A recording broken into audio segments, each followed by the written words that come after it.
Okay. Good evening. What's up, everybody? Welcome to the Fiery Guy Show. We are rocking and rolling tonight.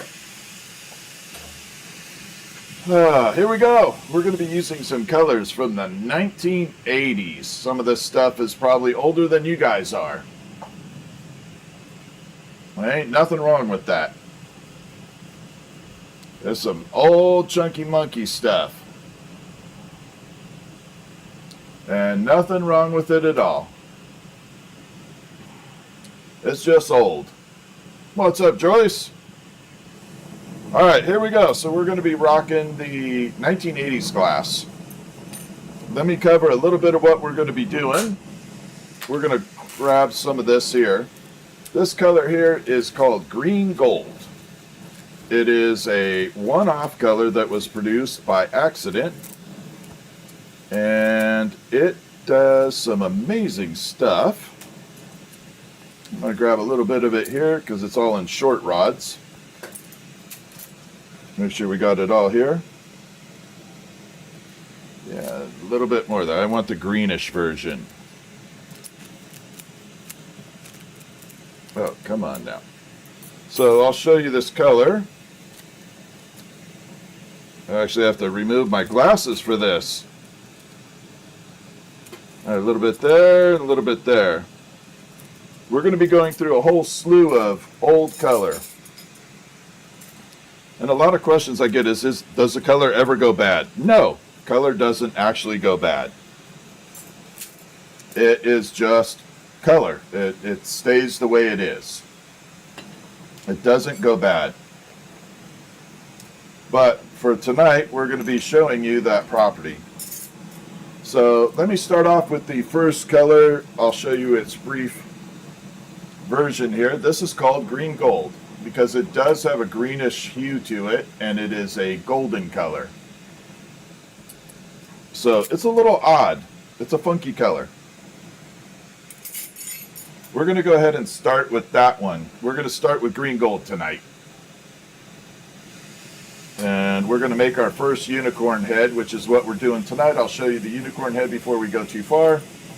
And there we go. This is what we're going to be making tonight. This in various colors.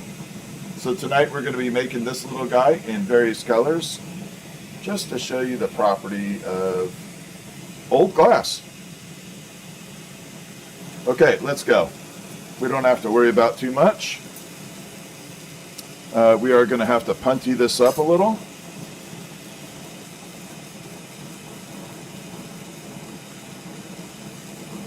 The only thing I don't like about some of this older glass, it tends to bubble a little bit. It does have this little bubbling property. You just have to work it very slow, then you get rid of it. So the glass formulas have changed over the years in a positive respect. Okay, we got that one adhered on.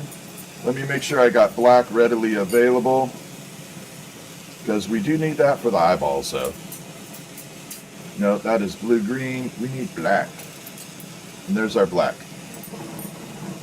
Alright, let's get started with the first unicorn. And we're going to take this one here, and we're going to start building the unicorn body. And let's pop it out this way. Here we go. Let's rock it.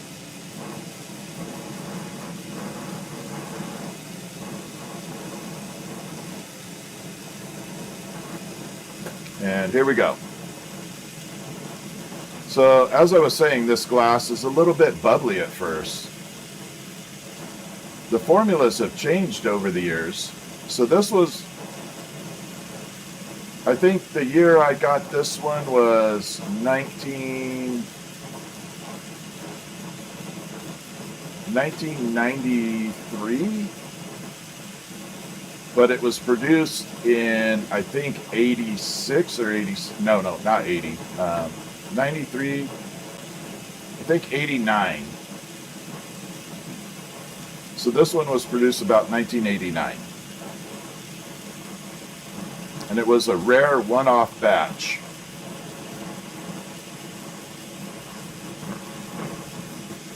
And I bought the whole damn thing when they made it available. I bought the whole batch.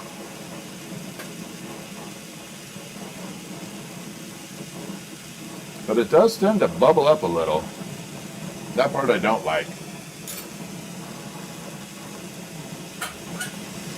We're going to go ahead and pop in a close-up view tonight because we're going to be doing a lot of detail. A lot of smaller stuff, so we got to pop in the detail. Alright, so we're going to make a little bit of a little ball shape here. More of a teardrop, not a ball. I need a little more.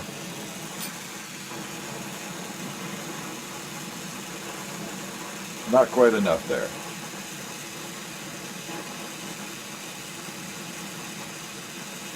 And then the next color is going to be pretty awesome. And then I have some blues behind me.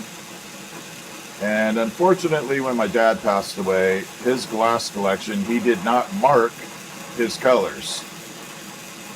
So I have like 5 different blues, and 2 of them I know are pretty rare. One is called Old School Turquesa, and the other one is a blue-green. But he didn't mark them, so I kind of have to guess.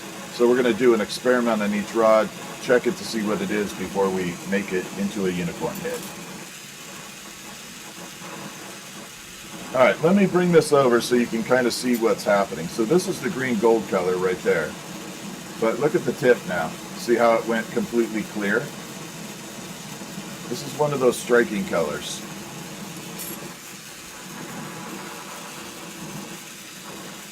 Alright, so now we got a teardrop. We're going to flatten it. So we're making the same item, different colors. And you guys can vote tonight, tell me which one you like the best.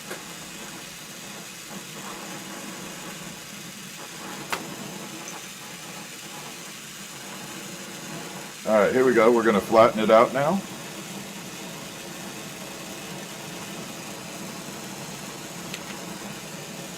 So we got this little, kind of like a little, I don't know what shape that is, oval.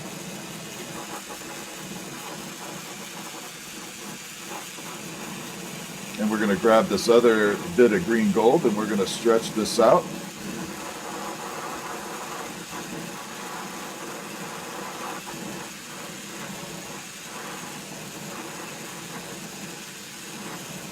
Just got to be really careful.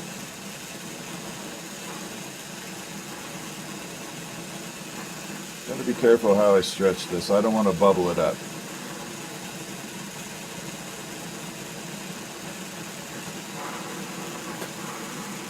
Okay. So now we got this little kind of funky shape. I'm going to show you in stages what we got going on. So pay attention to the color. It will come back. And here we go. So we got that little shape there. Now we have to make the head.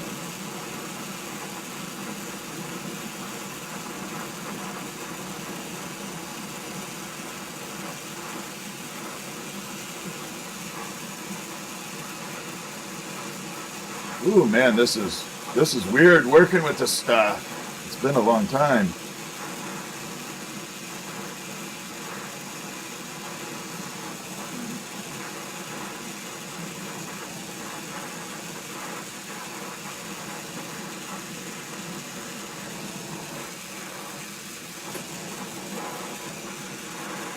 Yeah, it definitely has changed over the years.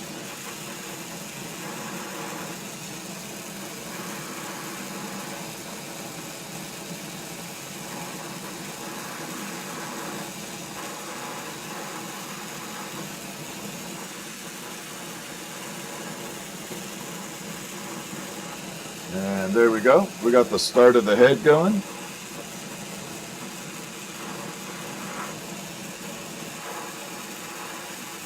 So one of the main differences is from the glass from the 80s and 90s to now is the reformulation of it. It has definitely gotten a lot smoother, a lot cleaner. There wasn't a really big standard of it back then. It didn't have quite the same standards because there wasn't a lot of choices out there. Okay, you can see how the color's now morphing. You can see a little bit of that greenish color in the body right there. And this is part of that green gold concept on it. But yeah, it's definitely changed over the years. All right, let's do the little mouth down here.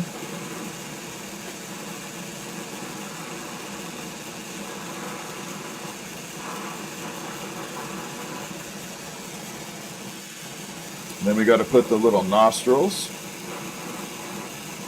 This is the part I'm anticipating will be the hard part right here. Because the glass bubbles a lot, it tends to want to not work as smoothly. All right, let's put this little nostril here.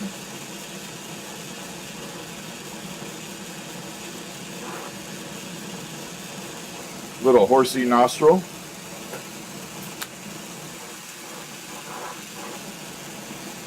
Okay, now we're going to build the side cheek of the horse. We're going to build its little side.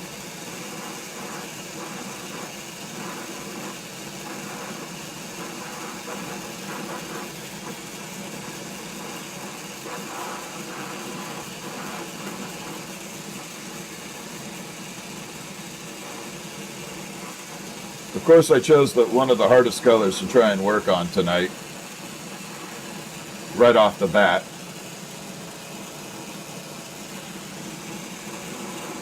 All right, then we got to do the eyeballs. This is where I was going to say the other part's going to be a little difficult right here. Eyeballs, nostrils, and ears are going to be my my nemesis on this particular color. We're going to go ahead and punch in the eyeballs.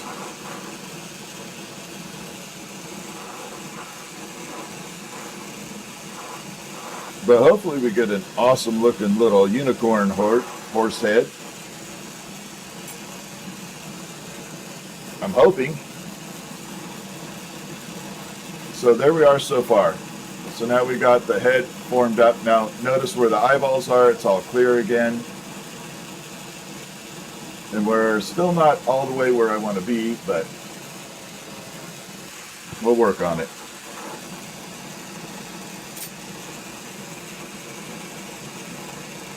All right, first things first, we're going to have to build us a little hook. And this will be where the horse hangs from.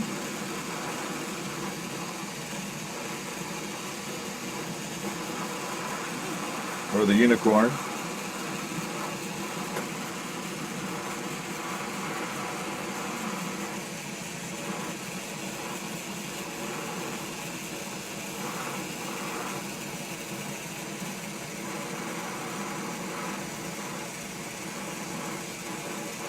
Once I get this part done, we're pretty good.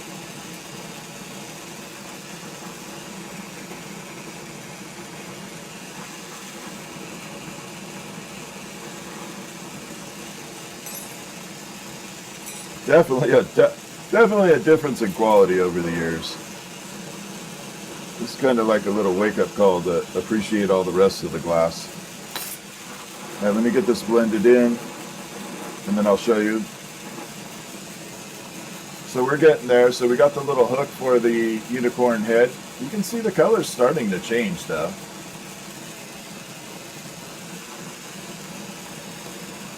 And the last two little steps up here are going to be the ears.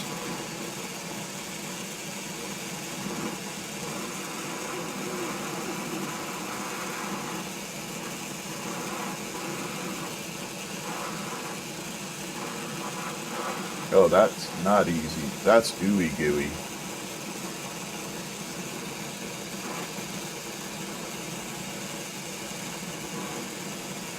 Yeah, right there.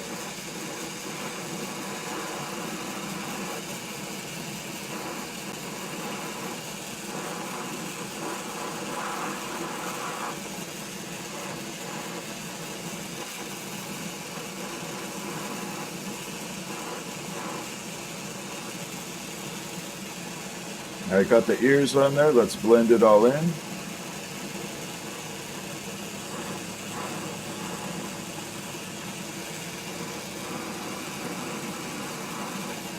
But I don't like that piece at all. Let's pop the eyeballs in there, the little black. This is the only color that's newer. This little black here.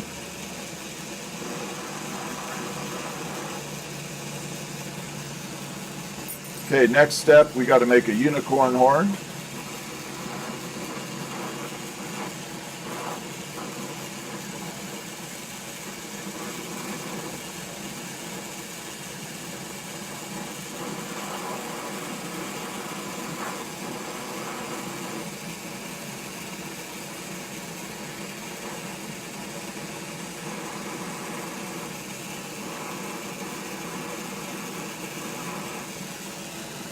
There we go.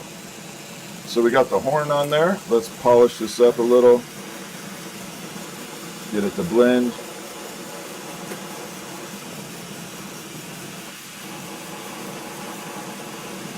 Keeping it warm.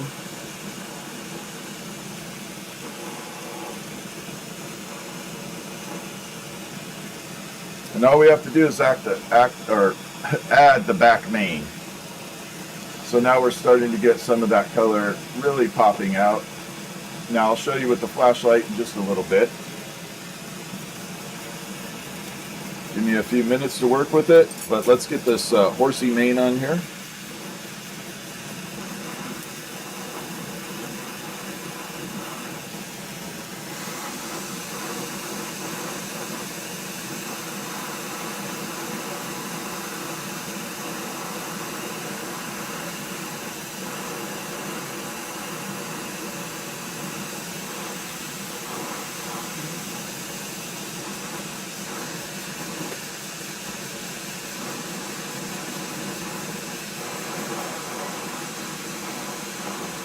So back in the day, this would have been considered like ultra smooth first quality.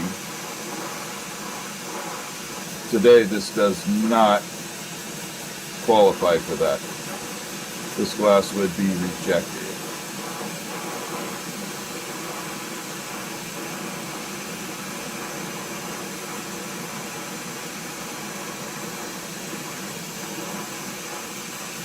Doesn't necessarily mean it's bad, though.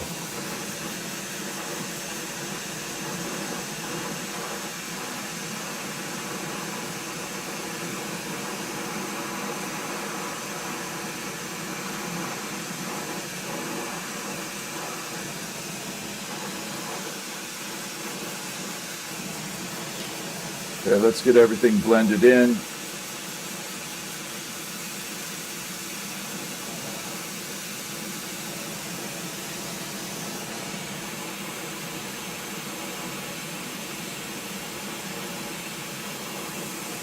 So this color again is called green gold.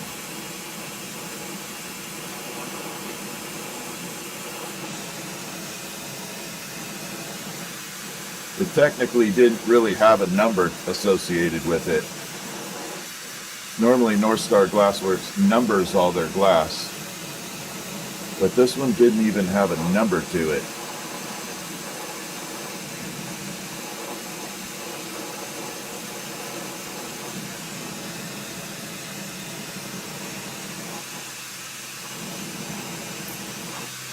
So one thing I can tell you right now about this glass from the 80s and 90s to now is it's taken me a little while longer to actually work it because of how difficult it is.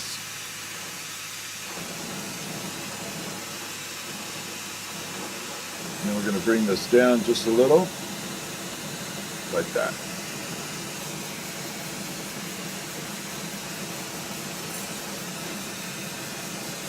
One more little smooth out right here.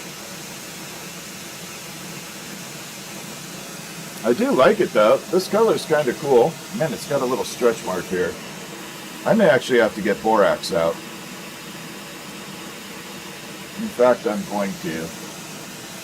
Give me 1 second. I think this is going to require borax. I don't think it's going to live without it very well. And borax is the material I use for making it into awesomeness.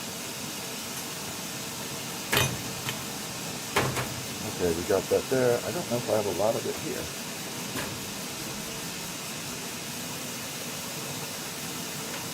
Oh, I did put a borax over here. Never mind. Stretch.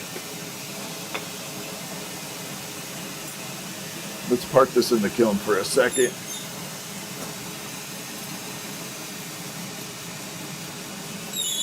Maybe get my balance back. I'm like falling off my chair. So we're going to have to borax this. It definitely has a little bit of an issue. So what is borax? Borax is exactly what it sounds like, borax laundry soap. And I use it to make the color a little bit better and resaturate some of the boron in the glass. Now before we go too far, I'll show it to you before we... Oh, there we go. So you can see it kind of has this greenish gold color. Now this isn't the end what it'll look like, but it has a little bit of bubbly to it. It's definitely going to get better.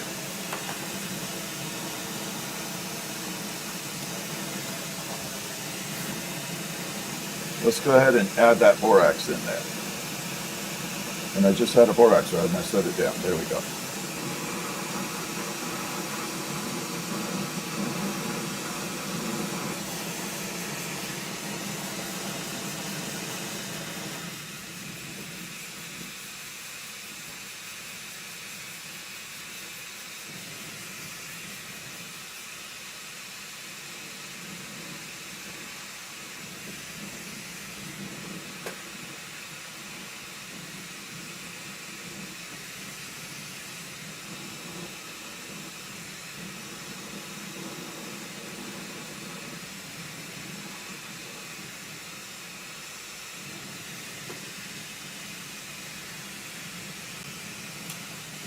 All right, I'm going to bring it out. It definitely went darker.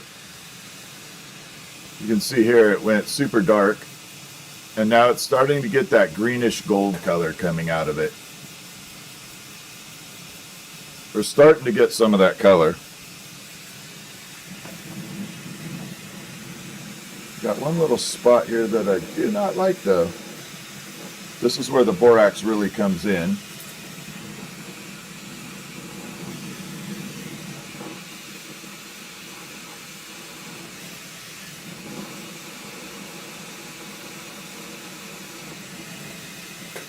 There we go. All right, we're going to go ahead and separate that. I'll pop it in the kiln, and then I'll show you guys in a little bit what it actually looks like. So this is going to sit in the kiln for a little while, and it's going to look amazing when it's all done. Of course, there's a Fritz barking for...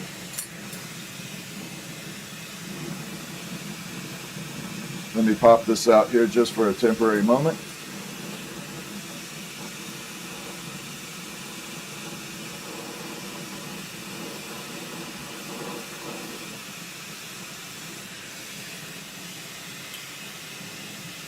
Okay, so there is our little unicorn head out of a color called green gold.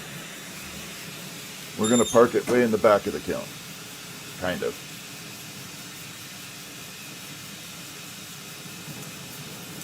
There we go. So that's number one done. We'll move the green gold up here. And this is what it looks like in its raw form. It came in, this is how it came. So when you got your batches of color from back in the day, look at all those color variations. They came just like this. Nothing was consistent back in the day. All those shades are the same color. That's totally weird. I'm glad they don't have that anymore. Alright, let's get rid of this little chunk here. I am so glad it doesn't look like that anymore.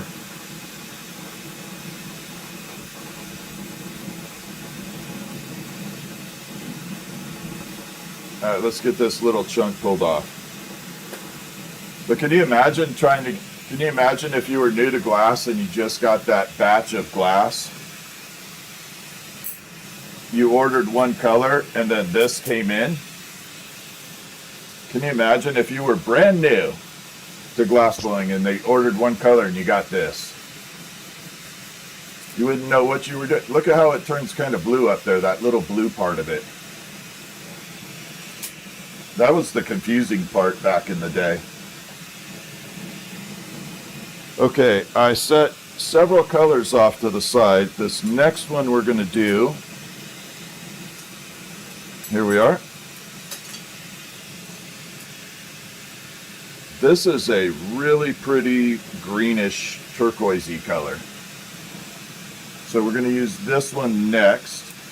So this is kind of like a turquoisey color. It's very sparkly. This was a different sparkle back in the day. You can't repeat this process anymore. The glass to make that is not available. So they can't even repeat it.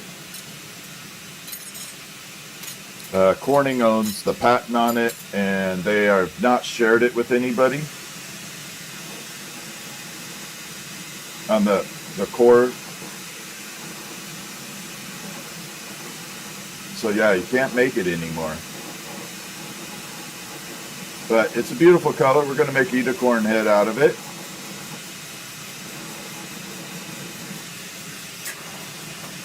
Then we're going to save that for a little bit. I got to keep all this color separated. And here we go.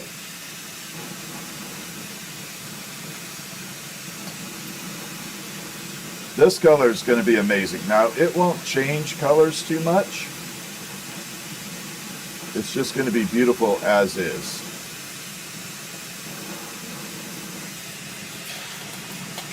But even this here, I don't know. Tell me on camera if you can see the difference. So this is the same color, but you can see how much of a variation there is when you first got it. It's exactly the same color. But when you got this, it didn't look the same. It was always confusing. All right, let's get this built. Yep.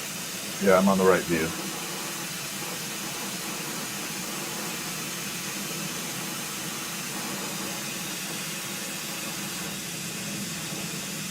Now, everything I'm making tonight is available. I will make it available. I'm not repeating these. So if you want one of these, you better speak up. And it'll be first come, first serve on these. Well, I can make a couple based on how much rod I have left.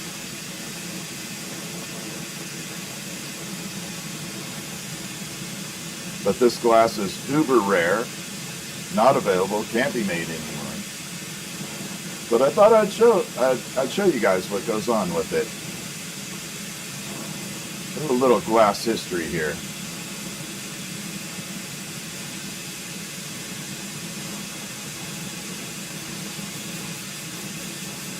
Now this color doesn't have any boiling property. It doesn't boil at all.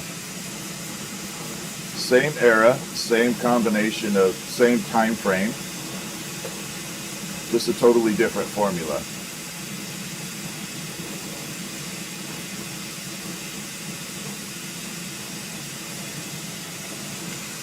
But the key component to this glass, actually I'll show you what this was made of while we're doing this. So this little square, it was made of a bunch of these and then they added colorants to it. So it was made off of that glass. All right, we're going to go ahead and flatten this out.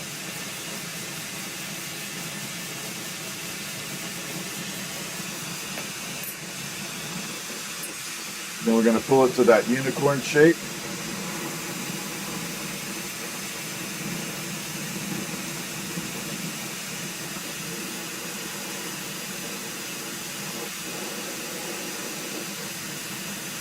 Kind of fun going back to remembering this glass though.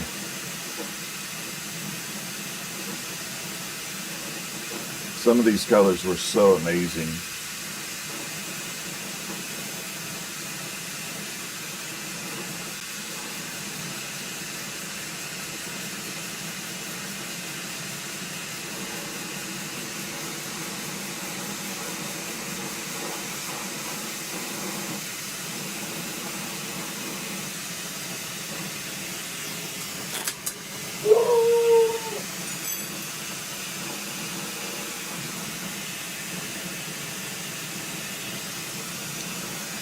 Okay, so we got a little section here.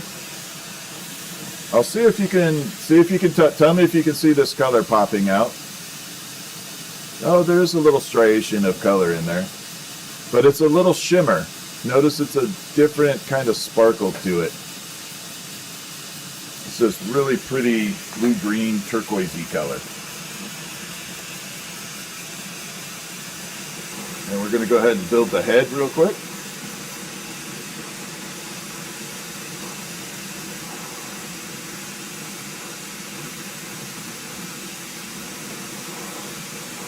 But hopefully you guys could see that.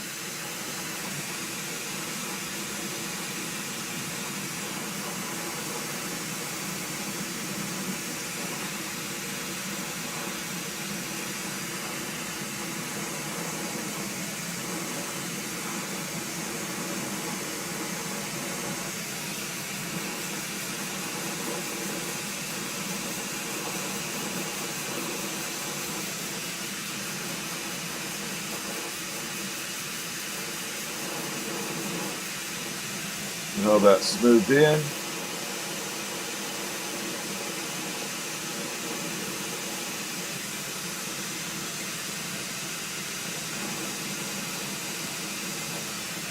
Oddly enough, this is how you begin a seahorse too. Not much difference between this and a seahorse in the beginning. So we got this little horsey head going.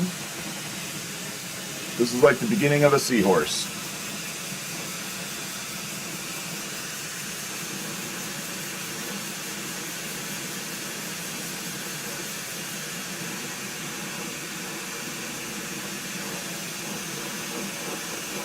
Build a little section of the mouth down there. This part's really important, by the way. If you're ever making a seahorse or a glass blower, that little mouth right there, uber important to get that on there.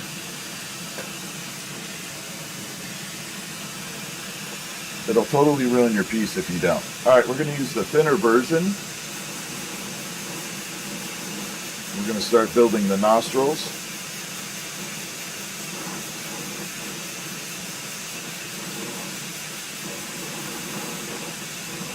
Now wait till you guys see when I get my mom's collection of glass out and I start using some of that. We're going to have some fun with that too.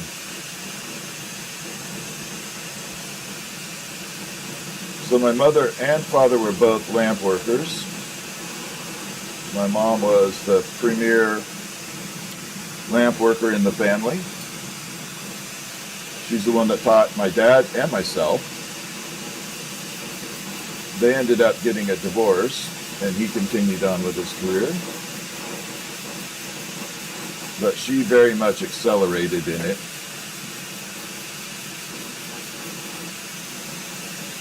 All right, so we got to build the little side of the horse here.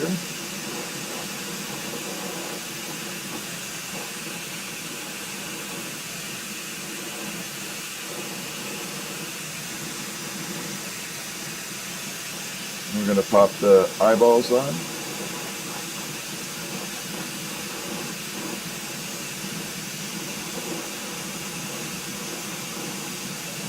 So the difference between the glass I was just using before, that green gold, and this one, the green gold is very stiff. It doesn't want to move at all. This one doesn't want to stop moving. It's like very much a constant flow.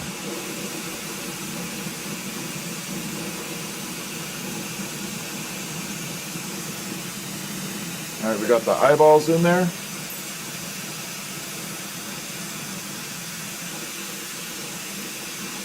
We're going to go ahead and build the hook and the ears. And I'll show you where we're at. So yeah, this one doesn't want to stop blowing. You get it hot and it continues to move longer than normal glass does.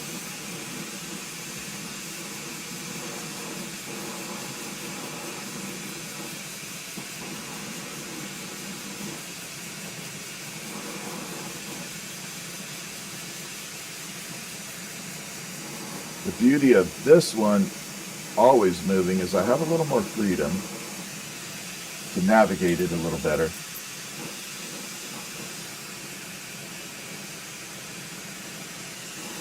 In other words, I can work it a little while longer.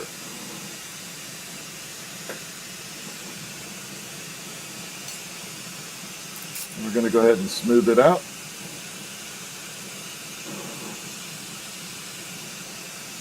Put the ears on and I'll show you where we're at.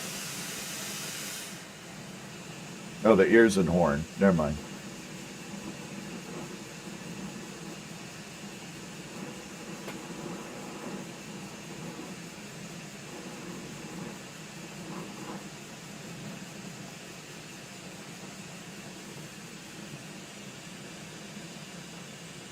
I hate doing this ear right here.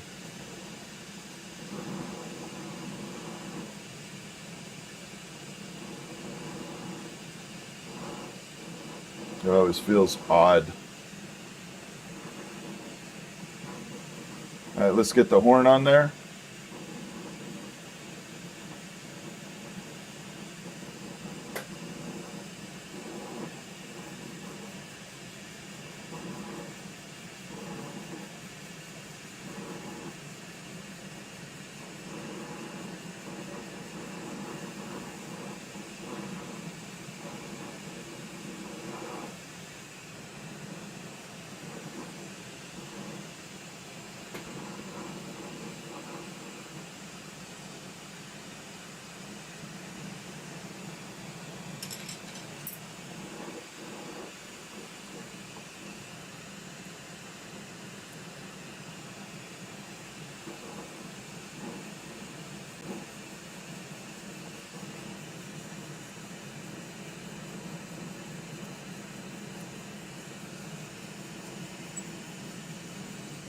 There we go. Let's get the black on the eyeballs and finish this one up.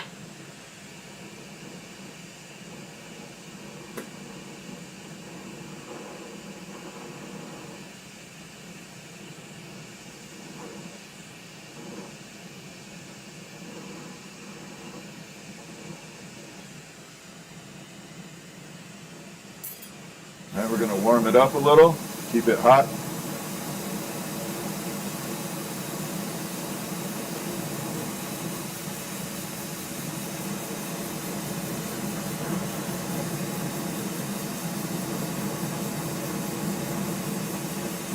Before I do the rest of the main.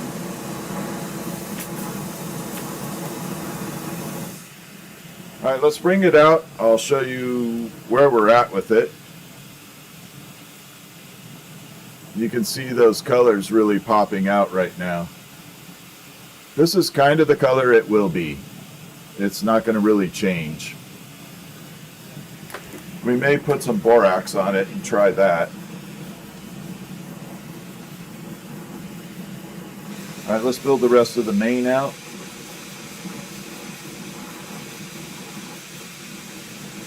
Yeah, this is going to be an awesome little horsey right here, unicorn head.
Okay, a couple more on here. Actually, just one more.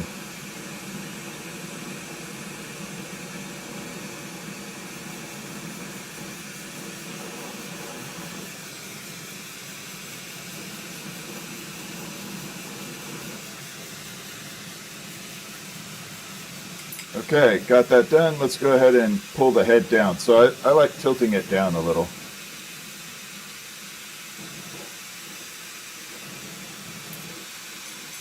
But I don't tilt it to the very end.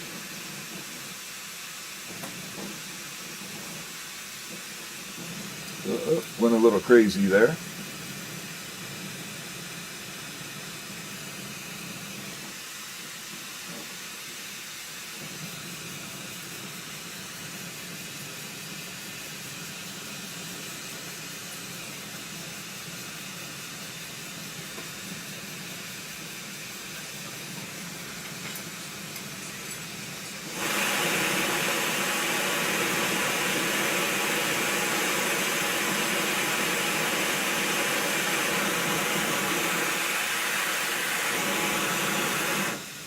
Okay, this looks, I forgot how cool this color is. Now we'll probably borax it because we can, but there we go. You can see a little bit of the striations of that sparkle. This was one of my favorite colors to work back in the day. It definitely has this really unique look. Let's go ahead and add the borax. That last borax rod's a little shorty. I don't want that. Here we go. I'll leave it on side view because we're going to add the borax and then I'll show you.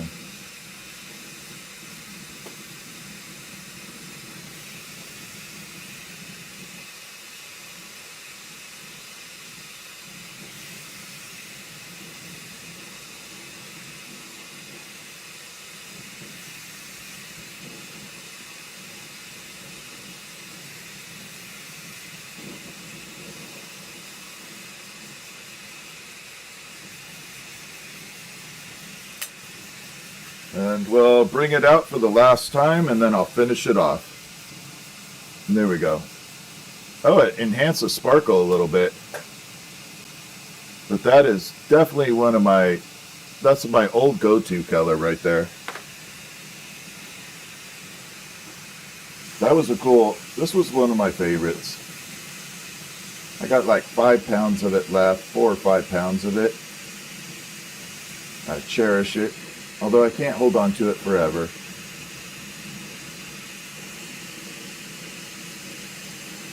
Got to use it at some point. All right, let's get rid of this little clear.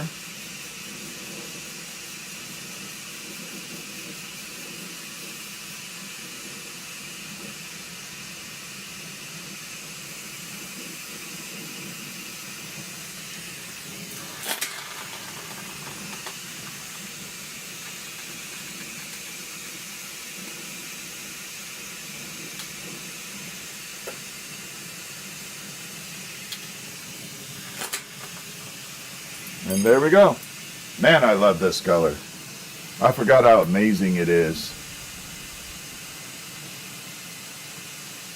Like that. What do y'all think? Yay? It looks good, right? I like it.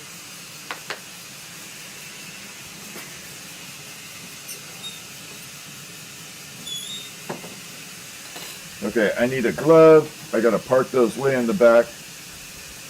And it's too hot. Too hot to reach back there.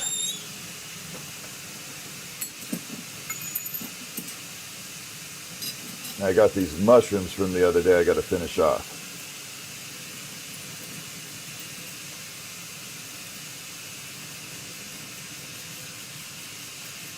There we go.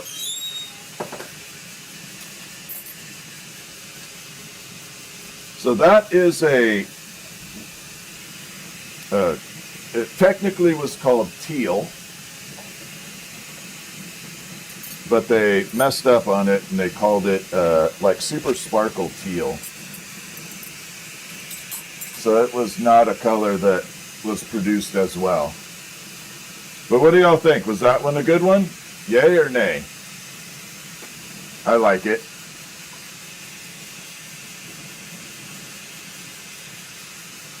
I think that last one looked good.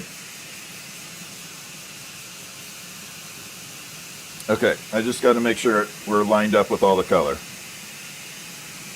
Okay, the next one, I don't know. I've got this really, it's a sparkle green. It's a different flavor green. Or we can do amber purple before it was refined a long time ago. So this is the amber purple from a long time ago. Oops, side view. You guys vote for me. Do we do the green color or do we do the amber purple? You guys decide. There's the green. This color was amazing as well. This is kind of the amber purple lineup like this. So that unicorn right here is kind of the amber purple that we'd be using like that.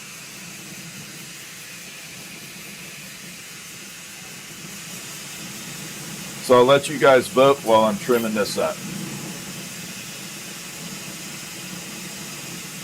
Well, we're going to use both of them. We're using both of them tonight, so I'm just letting you decide which one's first. And for the amber purple, you have to coat it unclear. You can't do it solid. It kind of defeats the purpose of it. That was the trick of it. You had to do it with clear.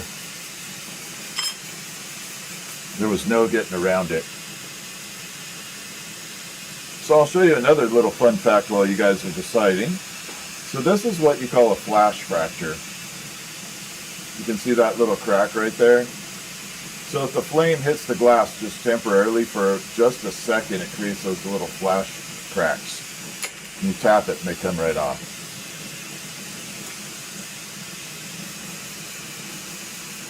Wow, I don't know which one got the winning. Of course I work with opals. But that's not tonight's stream. But yes, I work with opals. Yeah, it looks like green. I thought amber purple was taking it, but it looks like green is the winner. So we're going to go ahead and do green. We'll do the amber purple after.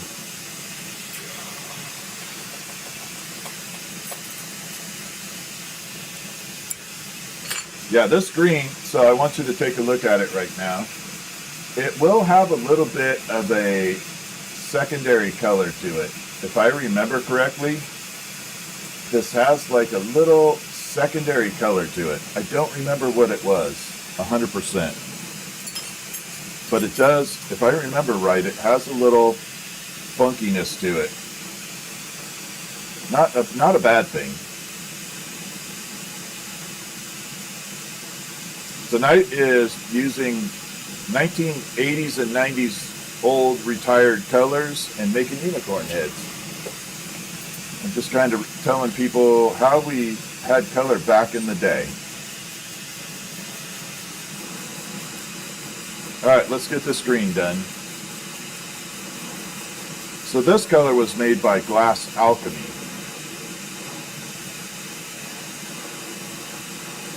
This was not a North Star glass. Oops, forgot the view. Here we go.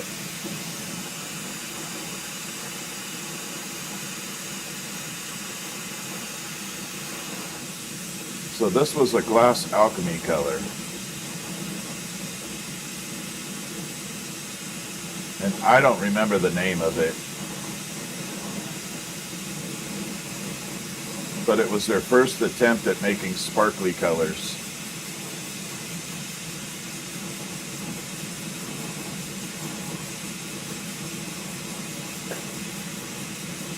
Way back when they first started.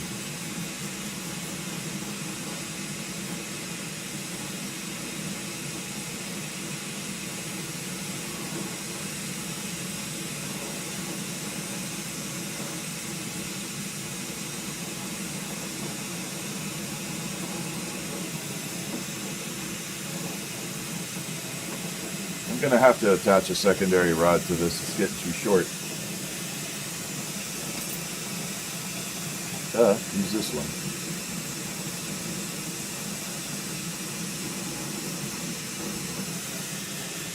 Now this color works super smooth.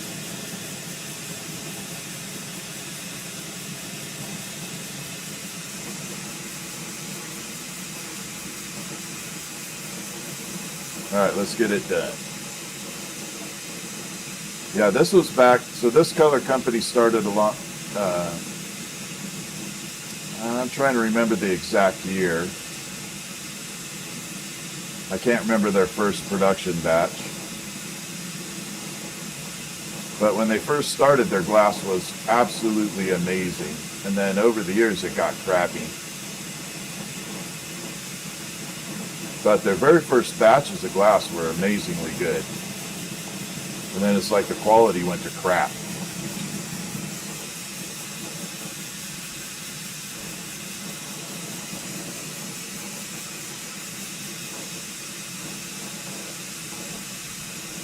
I don't know about today if they're making anything any good. I haven't used it in a long time.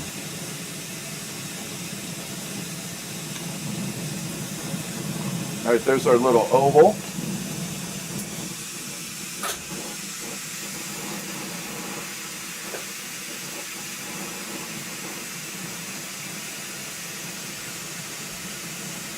And we're going to go ahead and pull it down into that unicorn body shape for the head.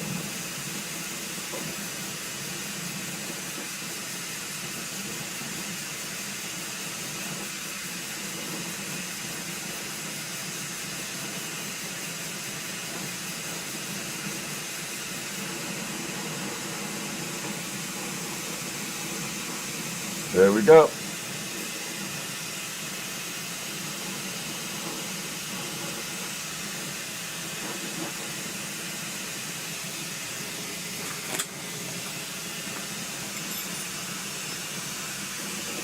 Let me get it smoothed out here.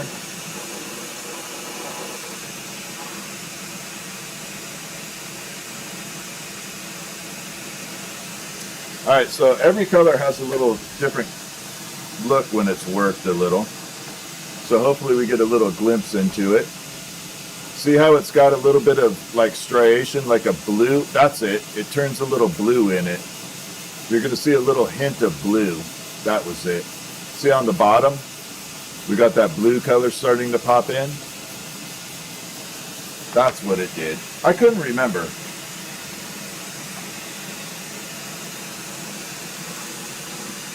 Let's go ahead and build this up. Yeah, it has like a faint blue to it.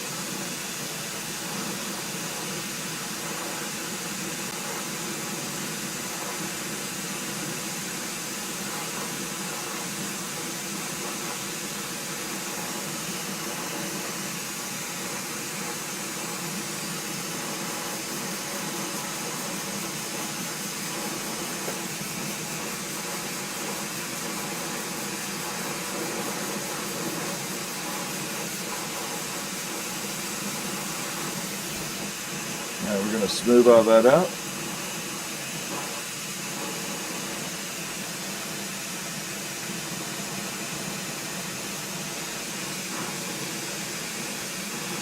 Make a little mouth.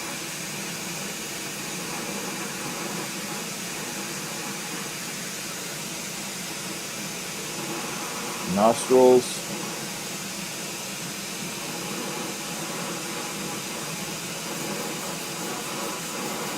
But in all honesty, I think I have one of the largest collections of old glass and probably left.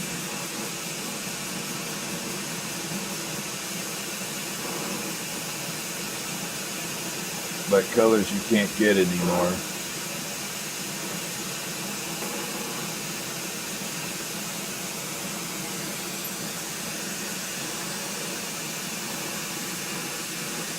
Alright, got that little horsey mouth done.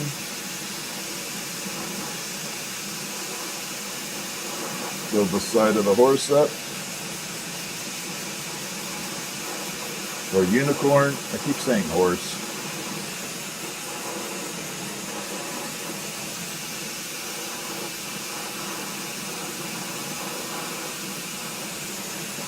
Someday I may try and tackle a horse again. It's not silver. You don't know what you're saying on that, Morgan. Sorry. It's not silver.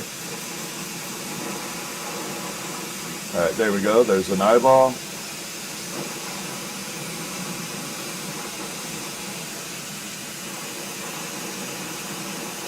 And there we go. And we're going to pop the little eyeballs in here. Ooh.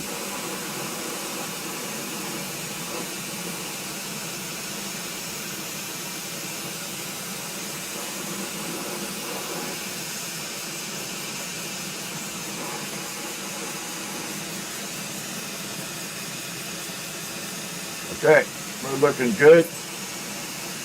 I'm going to pop the black on here before we go any further.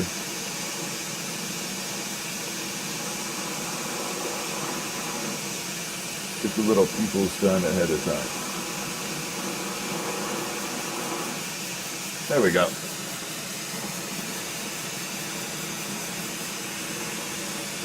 Do these ears.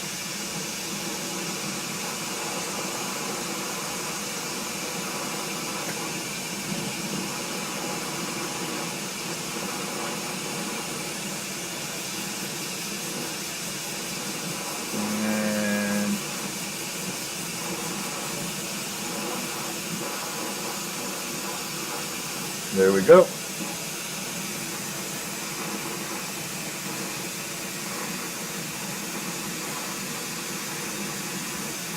My mom's collection is both boro and soft glass. So hers is both boro and soft.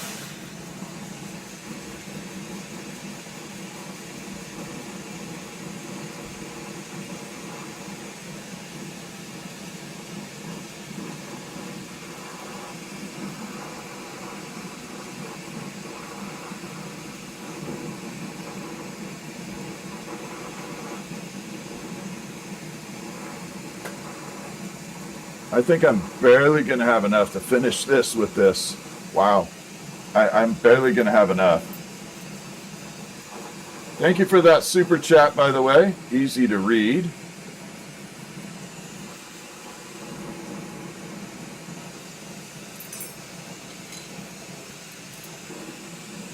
And we're going to put our little hook in here.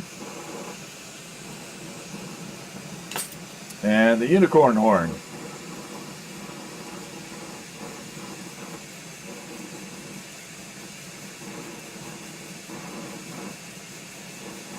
Now this unicorn horn should look awesome.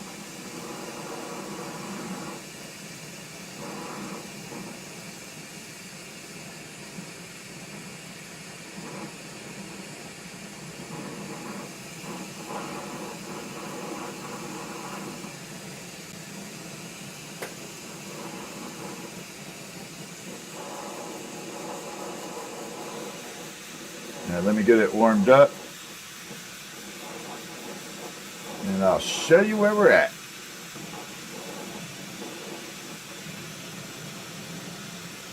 I think this color's amazing.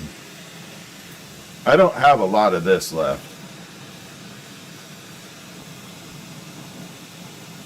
But you're going to see the blue on the bottom down there? We're going to get, and it's starting up at the top. And that horn is going to get a lot of blue in it too. I love this color though. I wish I had a lot of this. I should have bought a ton of it, but I didn't.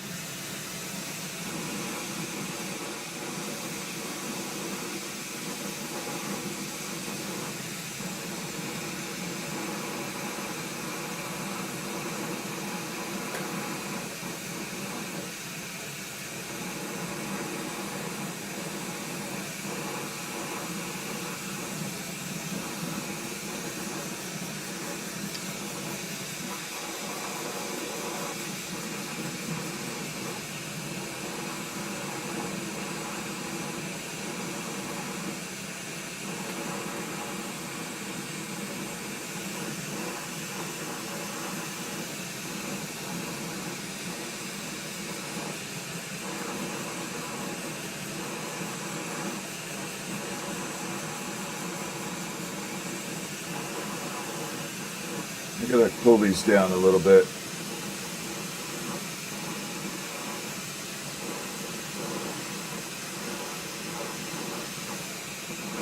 There we go.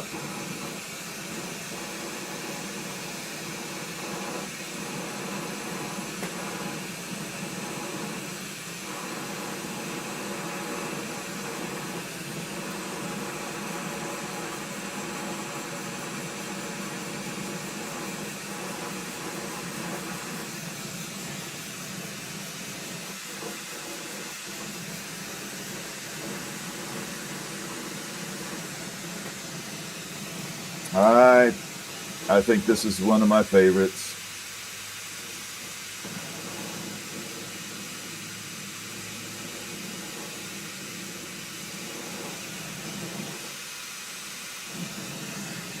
Okay, so there's our little unicorn head. I'm going to heat it up, pull the head down. So this will be an interesting thing for you to see too. Bring it out here. You can see it prior to bringing the head down. So we're going to leave it like this for a second. Then I'm going to tilt the head down, and you'll see the difference. Now I don't tilt it a long way, just a tiny bit.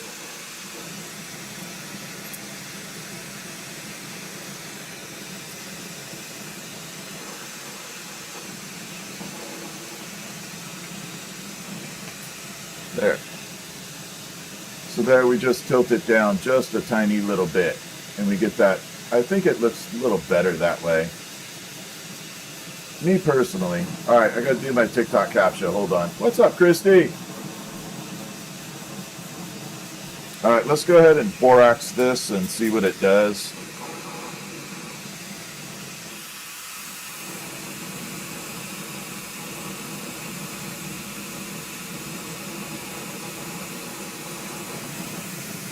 I'm just going to borax everything to make sure it's all good tonight.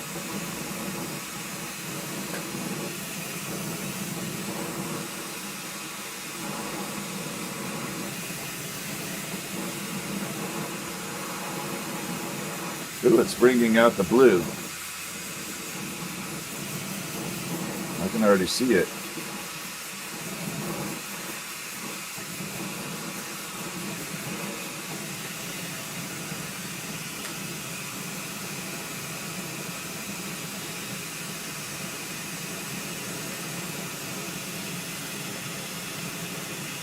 Yeah, it definitely brought out blue. I don't know if the camera will pick it up, but you can see a little bit of that blue popping in there now. But this is definitely very shiny sparkle. It's a cool color.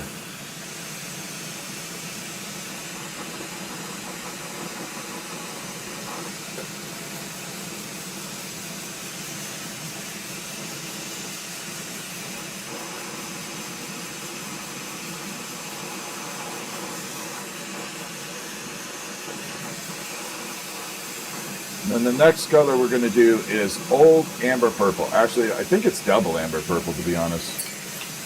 But this is like the oldest version of it I know of that's still available or still in existence.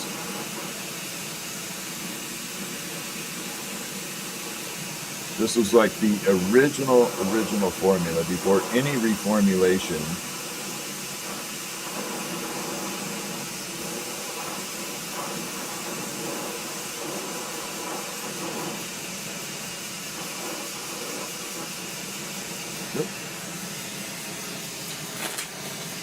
It tends to have a little bit more saturation in it. But yeah, there is the blue-green sparkly unicorn head. Again, these are one-offs. If you're interested, first come, first serve on these guys. Not holding them, not remaking. They are just what they are. Kind of like an instructional video tonight. All right, let's get that in the back of the kiln.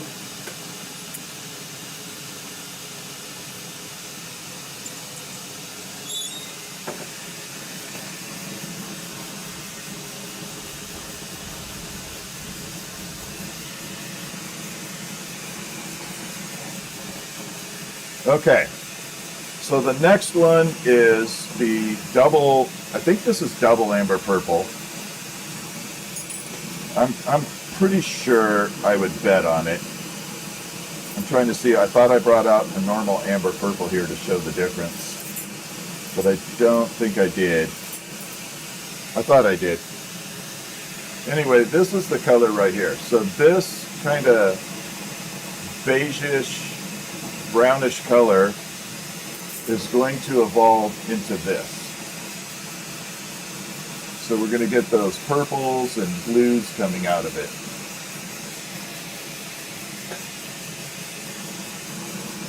Let's go ahead and do that now. So on the body itself, we have to kind of encapsulate it.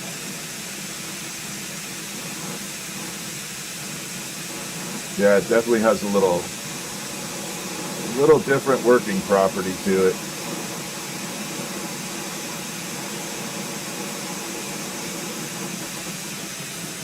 Yeah, change my view. There we go.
Okay, so I took this, we fully encapsulated a clear rod with the amber purple.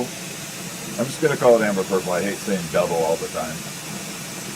But right here, you can kind of see it starting to get a little bit of that blue effect right there. So you can see it's already starting that color change process. This is definitely on the double side. Right there, you can see that blue already starting to happen.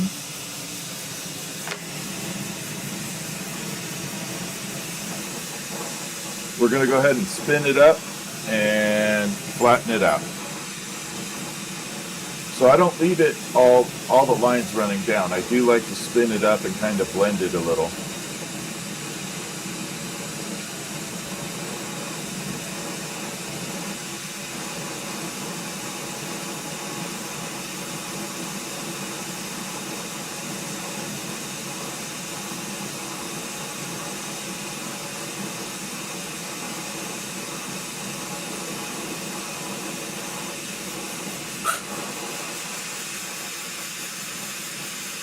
Now this one, I can do a few of them. I've got a good selection of this double, older stuff. I could probably make a few of these.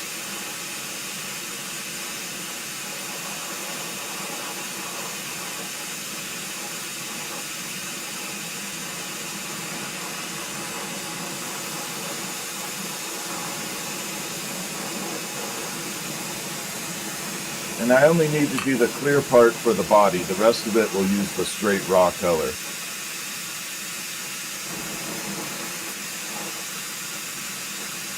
And it'll be good to go. All right, here we go. So we get to flatten this out. Ooh, I went a little squishy there. A little bit much. But I want to show you before it goes, can you see those little lines running around in it right now? They're going to kind of disappear, but watch this color evolve. You can already see it starting to get that purple look. Wait for it. Wait for it. It just gets darker and darker and darker as it sits. There we go.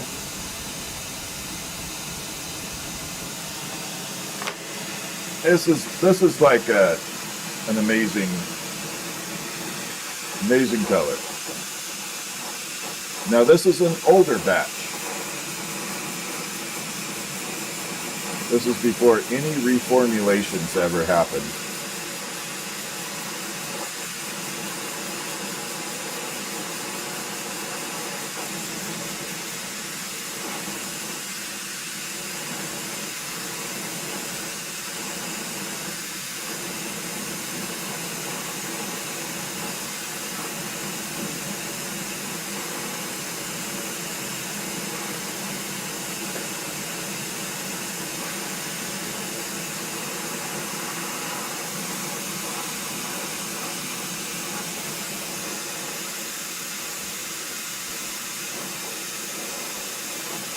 A little thicker than I wanted. So this particular one's going to be a little bigger than the other ones. I wonder if I got a chunky version of it here. Nope. I'll just use this. Alright, let's go ahead and get the head built.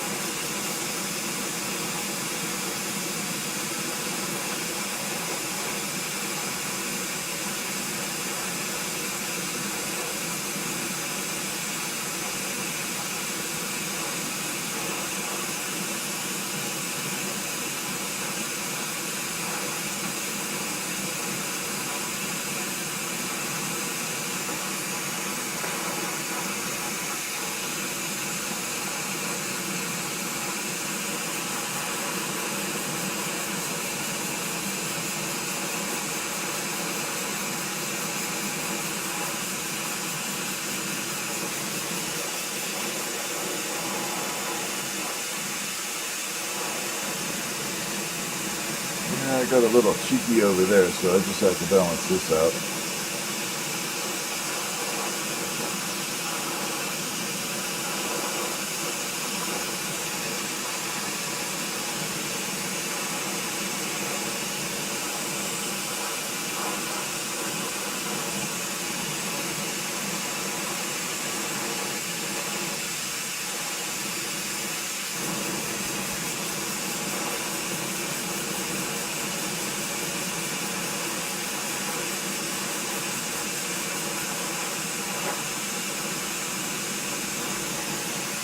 There we go.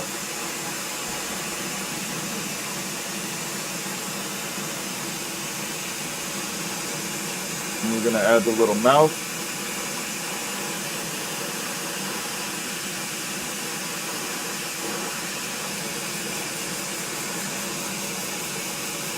Same process, nostrils.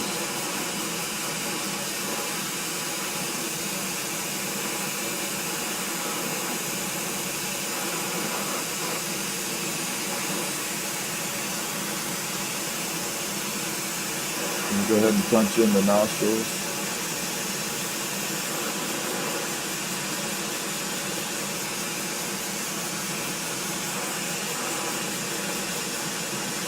There we go. Eyeballs.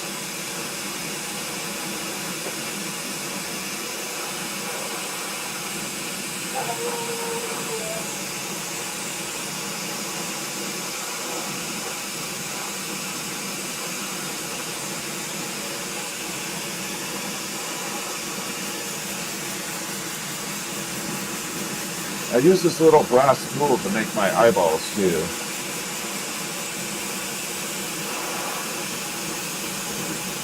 Park that in there.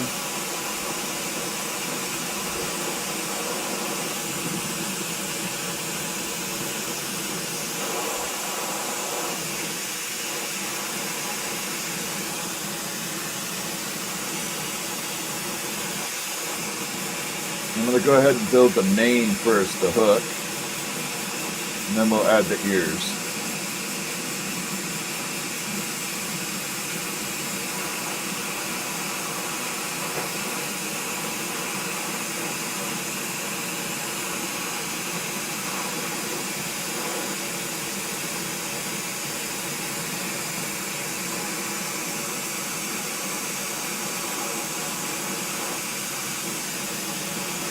This one's going to be a little short and stout.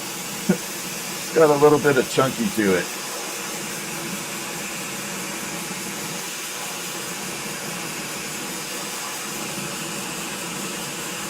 This is a very healthy unicorn.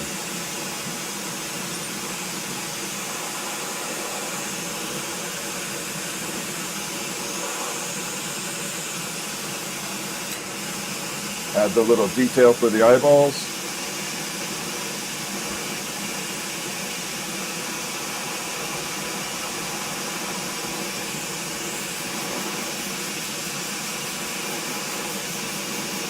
So back in the day, we didn't have black either. We had to use a color called turbo cobalt that was essentially cobalt oversaturated to a point where it became black. The problem was if you didn't use a very oxidizing flame, it would leave a little white scuzz on it.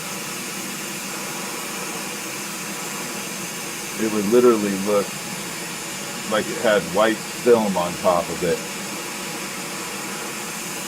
So you had to use an incredibly oxidizing flame.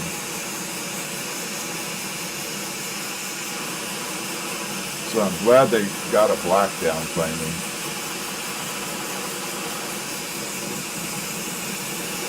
Now my least favorite part, this ear right here.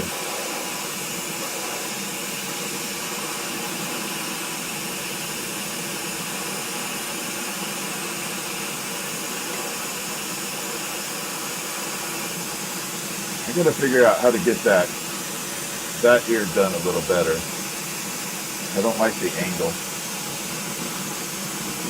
Okay, I'm gonna bring it over. So we're gonna do a couple little color changes in the process of this.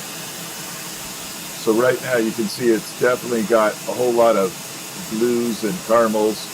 We're going to change this all up very soon. But he's definitely healthy.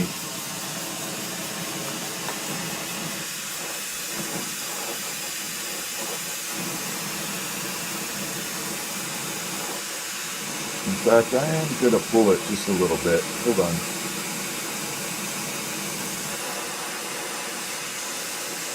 Before I put the mane on here, I can stretch it out a little bit.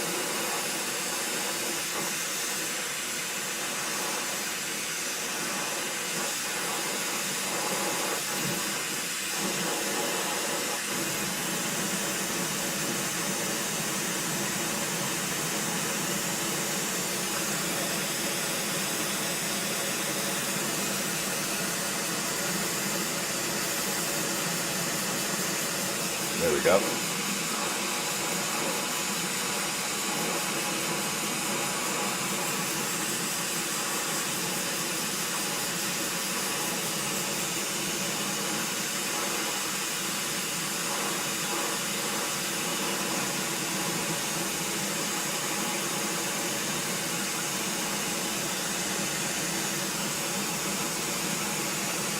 This was the other drawback of this glass from the 80s and 90s. They weren't consistent.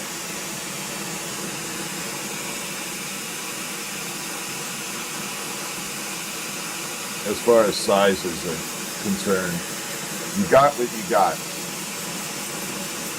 So it could be anything from this thickness to this,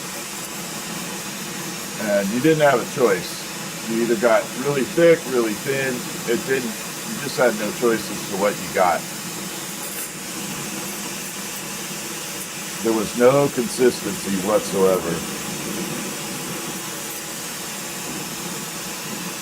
Okay, let's get the mane built.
Okay, we got to smooth it out.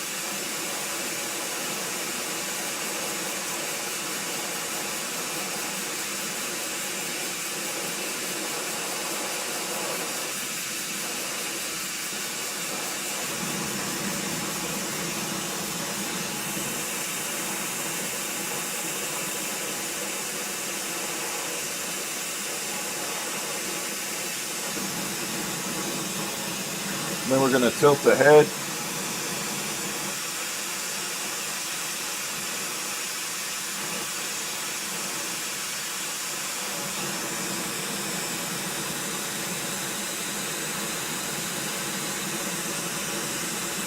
And when I tilted the head, that hook that was all the way back here came forward.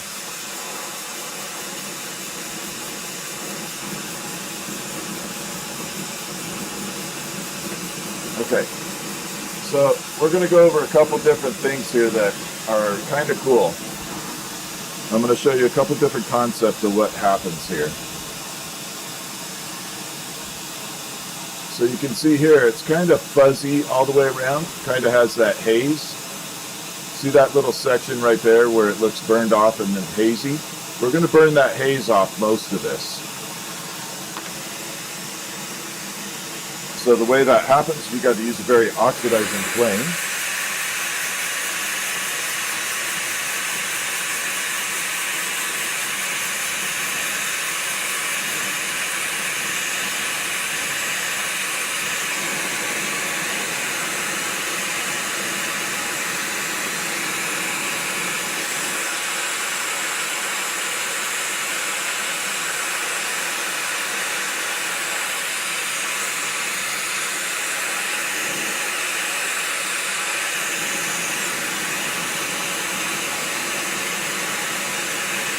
Sorry for the noise.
Alright, now I'll bring it back out on the side view. And you can see it kind of cleared up that color a little bit. We got a little bit right there, that little front end, but you can see more of that amber color coming in. So we're going to burn a little bit right up there.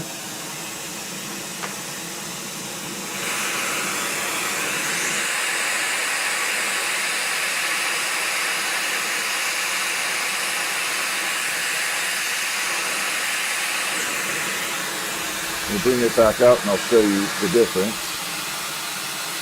So now you can see we got it off. Damn it, got it right on the back though. So we got to get this consistent.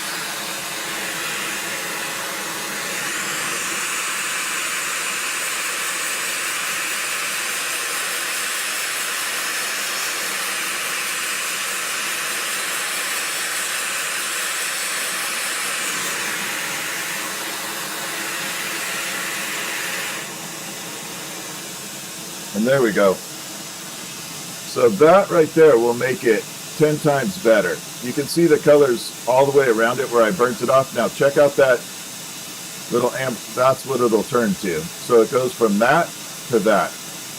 Now we're going to borax this as well. But that is burning off the haze. That's how you get all the color off there.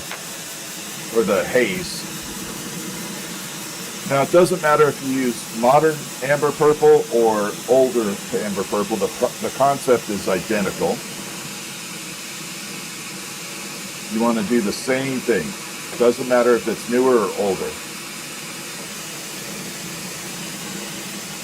You want to do that same process.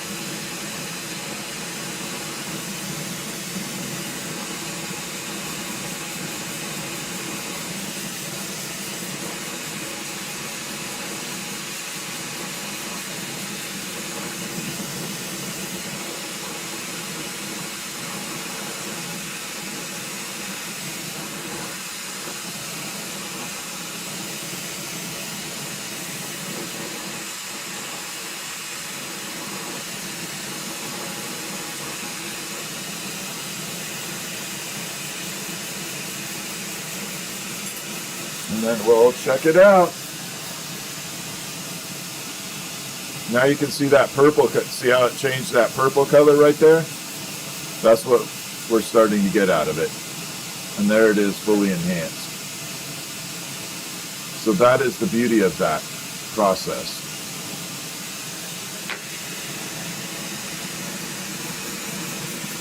Now you get that beautiful purple coming out.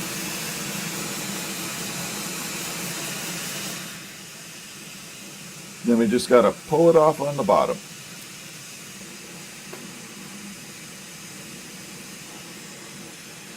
And you try and not let the flame hit the body of the horse or the unicorn,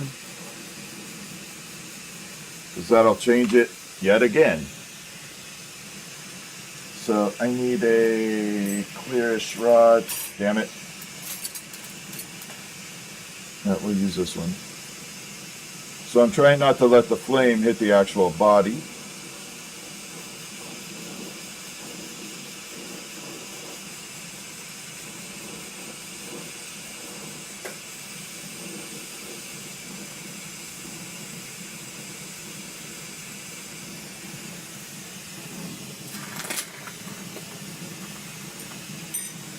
And yeah, that's looking sick. This is the older amber purple right there. But what's nice is through the look at that. So through the sun, you get that color right there. You get that. If you have it hanging in the sun, it'll do that to that. So it changes all the time. So you get that fiery look, and then you get that purple look. Total difference, total changing process right there. Let me put my glove on and move that to the back of the kiln.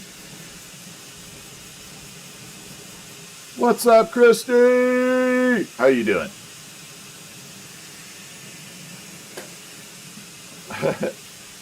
How you doing, Christy? Good to see you.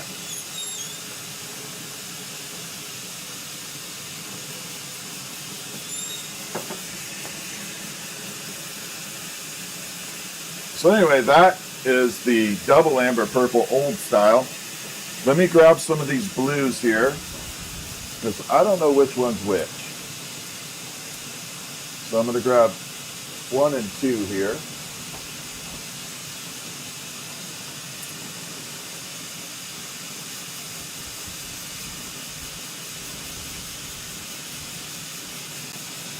If I had to guess, so there's 2 different blues here. If I had to guess, this top one is going to either be the turquesa. It's kind of like it'll have a white haze through it, or it's going to be the blue-green. But what I'm going to do in the meantime, because they're not identified, like I said, my dad didn't identify anything. So we're going to take a little bit of each section, we're going to flatten it. I'm going to let it sit out for a second before we do our next one. So this flattening process will tell me what color is what.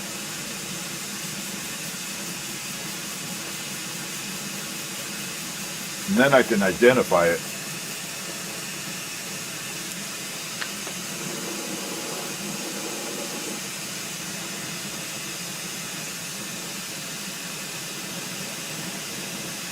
I'm going to set that off to the side for a moment. This is the one I think is a little different, if I had to guess. Just visually looking at it. I'm hoping this is blue-green. If this is the blue-green, I'm going to be so ecstatic. One of these has to be blue-green.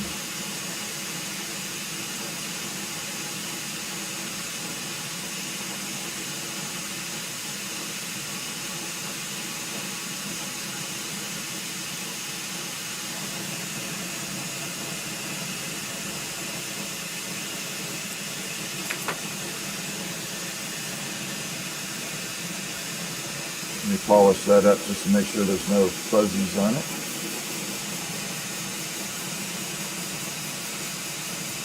Alright, I'm going to set that off to the side. I got two more to grab, do that with, and so I can identify these guys.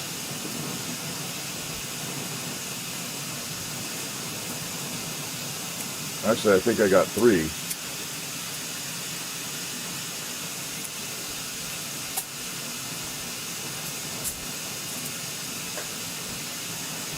This is the other one I think might be a oddball color. So they all look the same until you melt them. So these are another set of blues. I don't know which one's which. But we're going to do that right now. Sorry for this is a little bit of a break. If you guys need to take a break, go grab something to drink. But if I want to find the blue-green and make a unicorn head out of that. The blue-green and the turquoise. Ooh, this may be turquoise.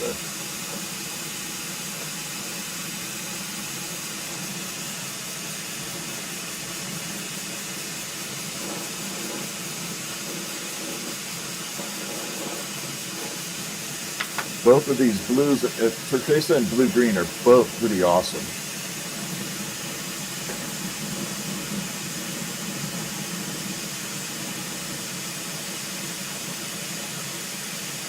Let me pull a little chunk off it. There's a little fuzzy on there.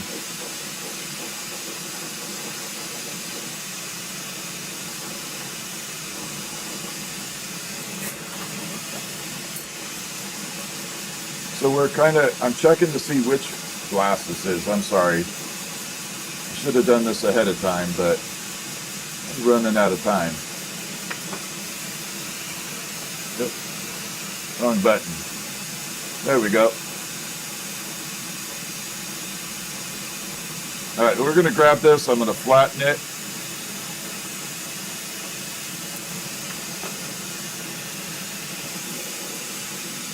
I think this might be one of the ones I was looking for. I hope so.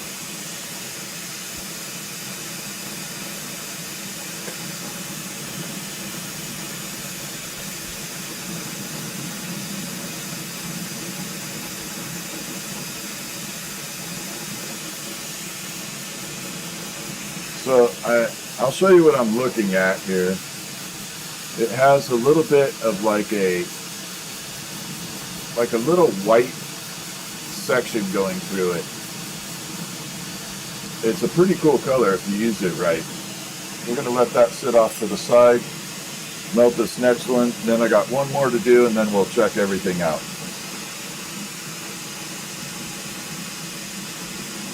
But I'm hoping that is one of the colors I was looking for. And all of this color right now is from the 80s and 90s.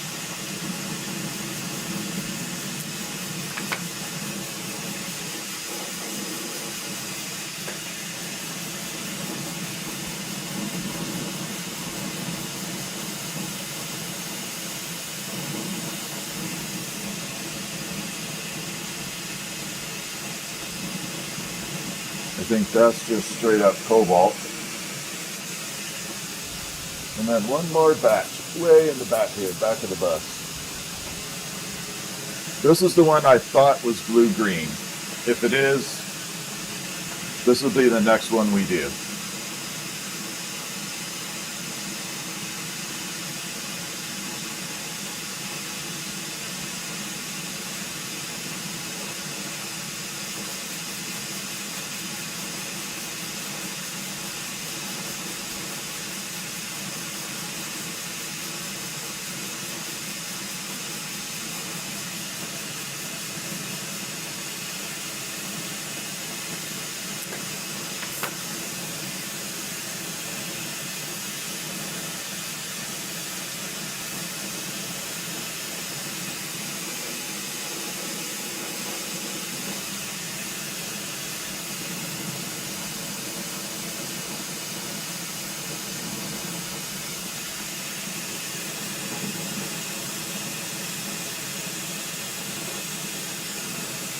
I don't know about that. I think that might be just straight up cobalt. One of these has to be it, though.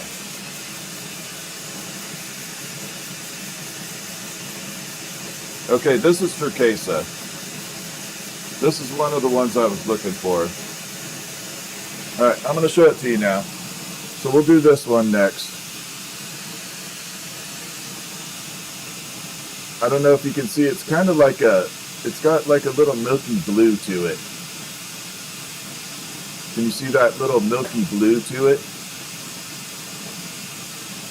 This is like a really cool color. We're going to use this one.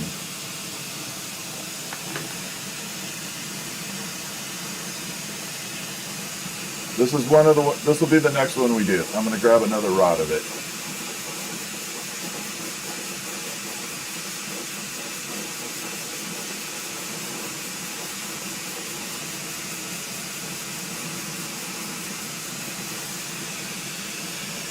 Park that off to the side. And luckily I know exactly where it's at. So I got this big old batch.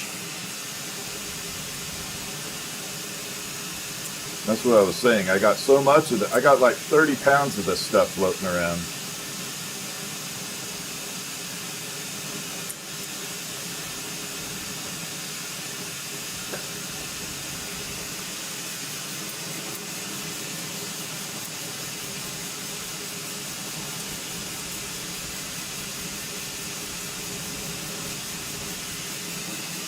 Okay.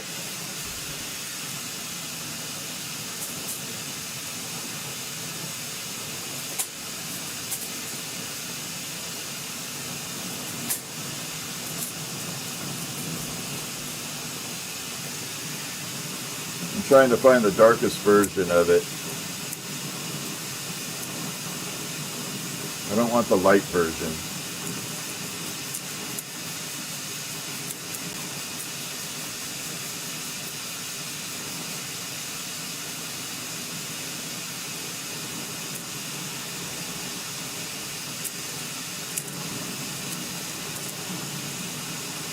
No, I think that's enough.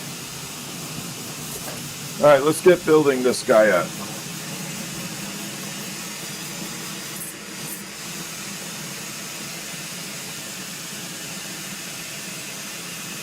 Let me do one more sample push here, but I have a skinny rod here I know I can use. And we're going to build it up. This is going to be an amazing color if it all works out.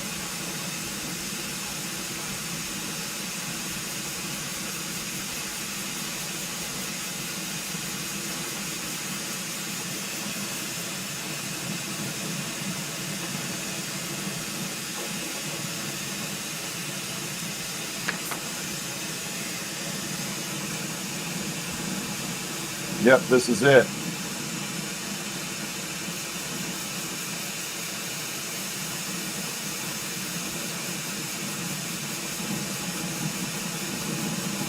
Okay, let's go for it. All right, so we're going to make it out of this beautiful color. So it's kind of like a cobalt, but it's going to have this milky bluish color running through it.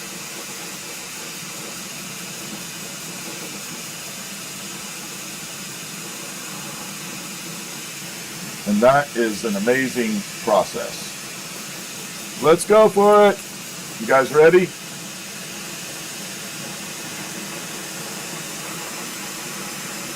Let's get a unicorn head done out of this beautiful cobaltish color.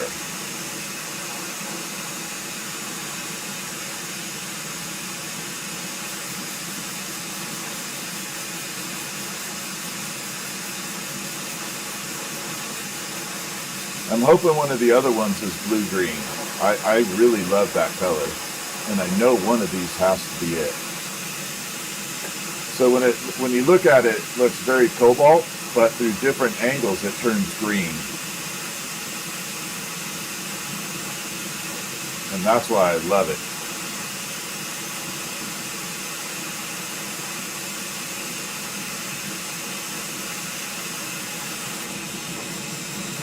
And here we go.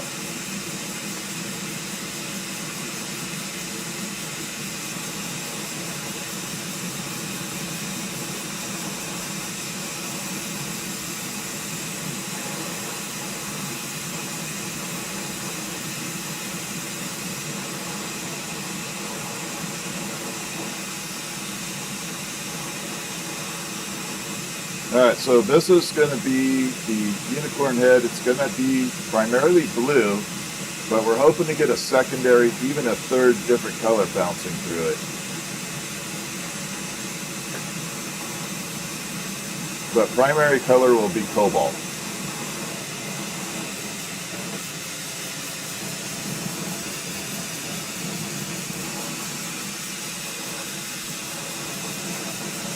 Okay, we're going to take this and flatten it out.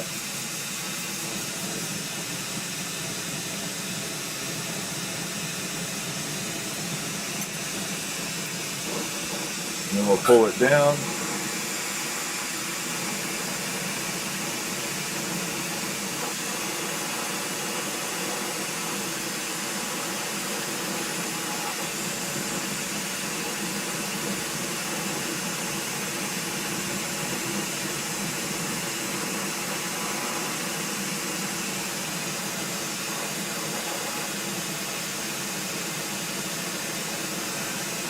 I like making these unicorn heads now, though.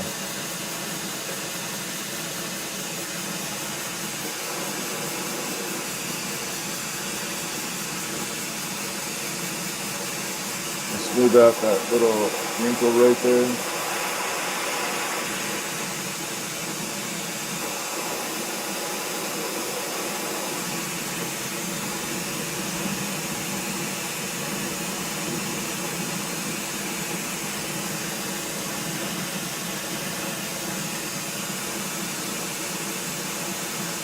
Yeah, there we go.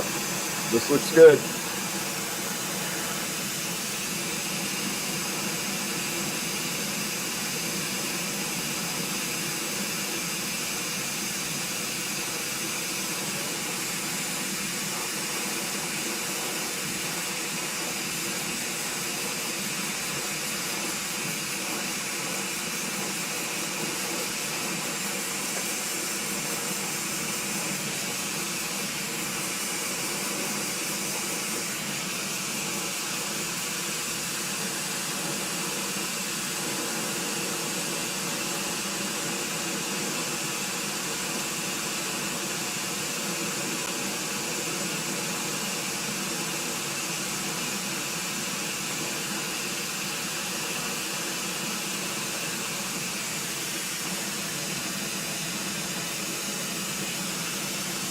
Okay, we got this little head built temporarily.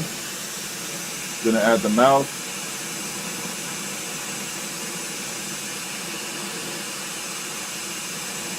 Ah, too big.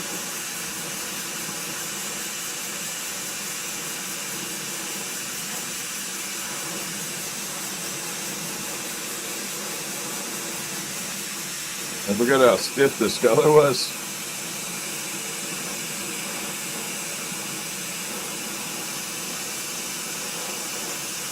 Put the little nostrils on.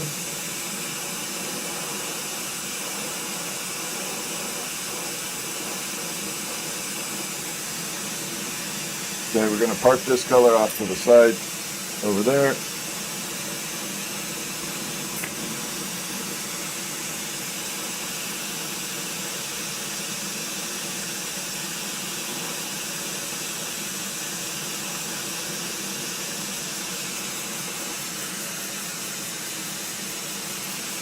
And we're going to grab our smaller rod that we used a little bit earlier.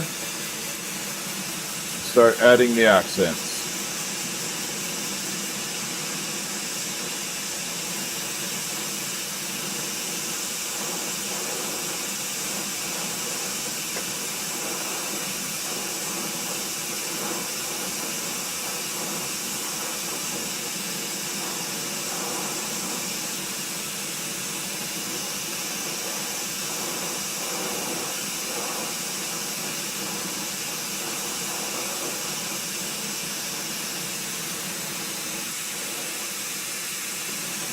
All right, next step, we got to put eyeballs.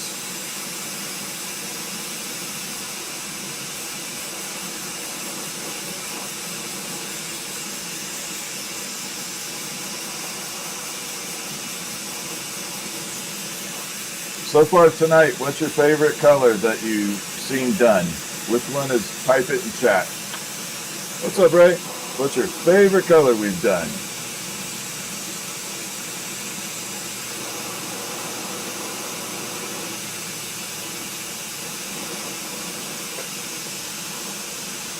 Here, there's horsey eye number 1. Uranium? No, I didn't do any uranium tonight. That's not the purpose of tonight.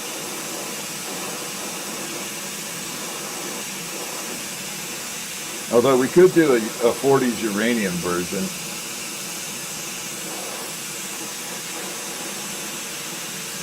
We could do a 1940s uranium version. If we can get enough likes in the feed, we can do a 40s uranium. I can incorporate it in there.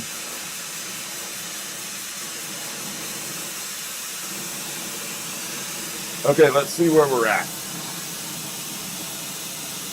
See that little white streak in there? See how it's getting these little white streaks running through it? That's the cobalt with the white streaks I was talking about. It kind of has this is called turquesa. It's a very old glass. This is an old version of it.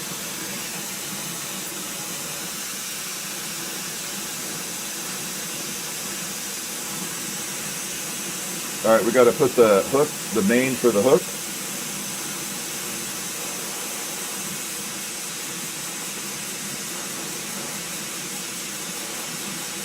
So all the glass I'm using tonight is very old.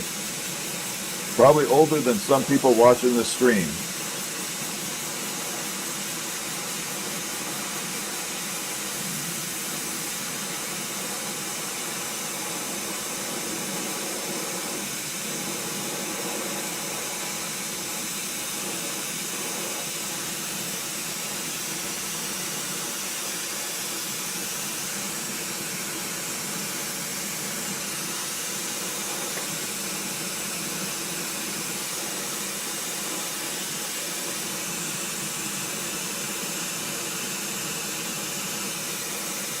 All right, we got that done. Let's get this rounded out.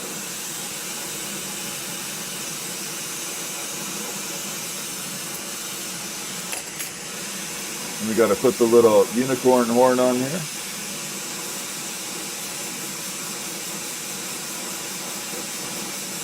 I got to clean that up. It's too thick.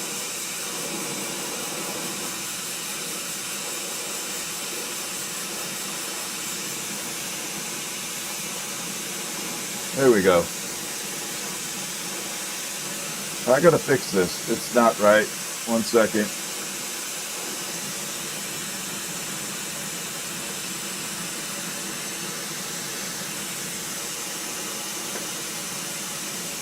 Okay, that's better.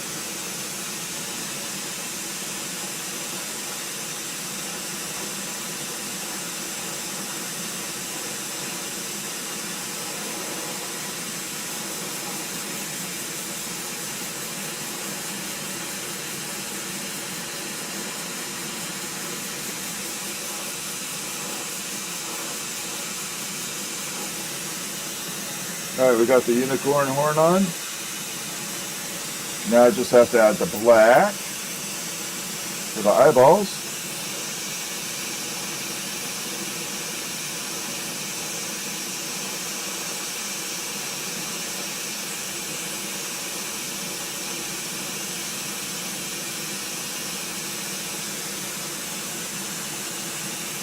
Okay.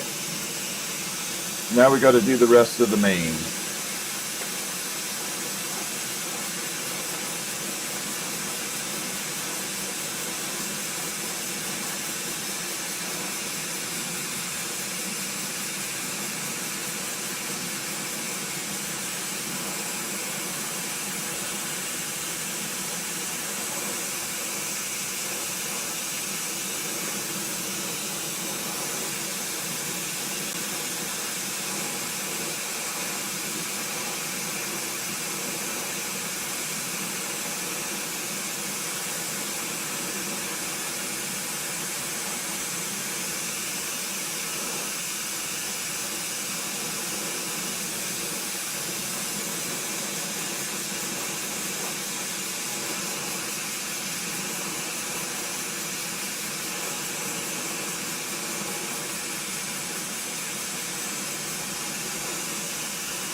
A little bit here.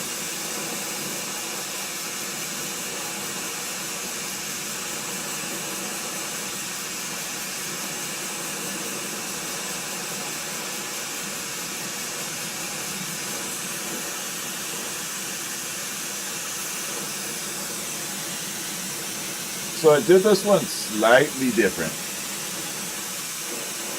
I ended up making the head a little bit, head a little bit skinnier, the neck area, and then I added one more rung of the mane in there. So I was able to get one more little feathering of the horsehair in the back. We're going to go ahead and tilt it down now. So I did a little bit of a modification on it. Bring it down.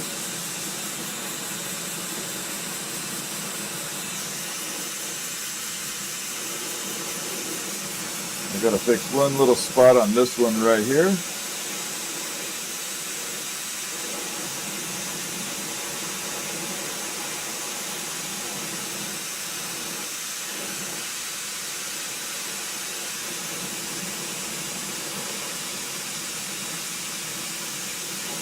There, that's better.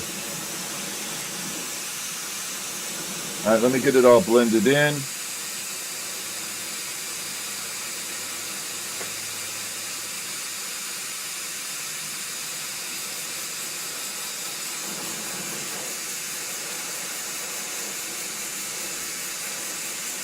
Get it smoothed out.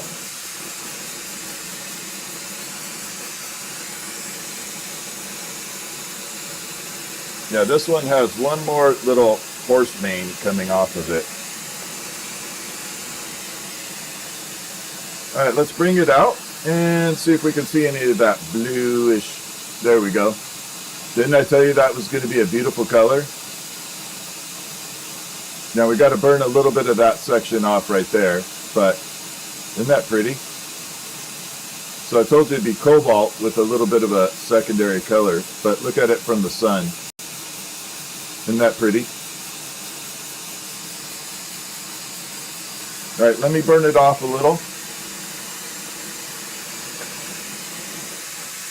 Same way as the amber purple.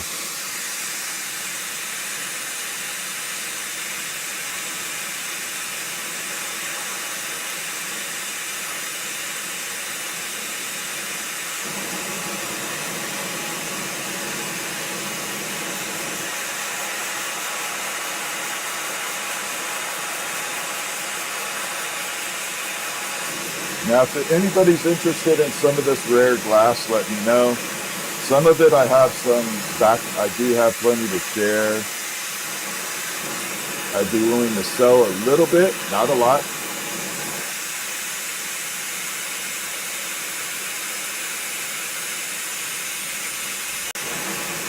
Because I won't go through it all.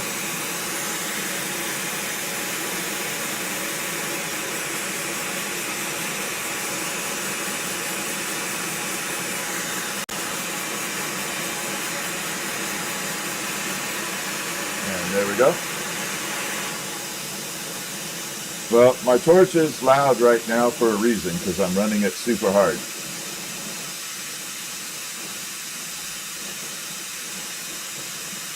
So, sorry.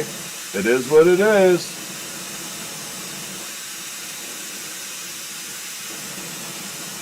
It's a working studio.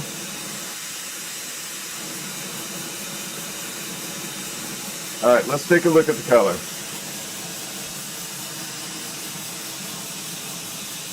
And you can see I burned some of that off. Now that little clear section right there, the bluish, will get that kind of white treatment like that. So all that section I burned off will have all that white coming through it.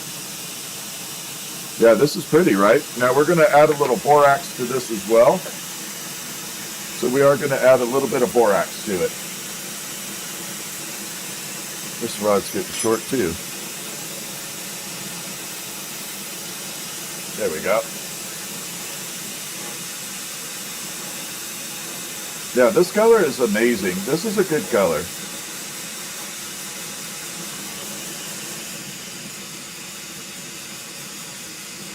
I like this color a lot.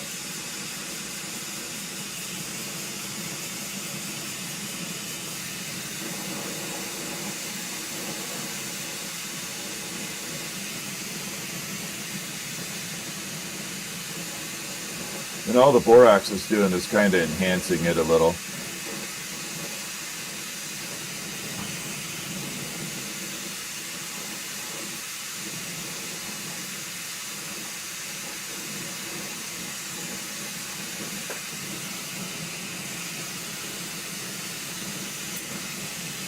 Ooh, I like that.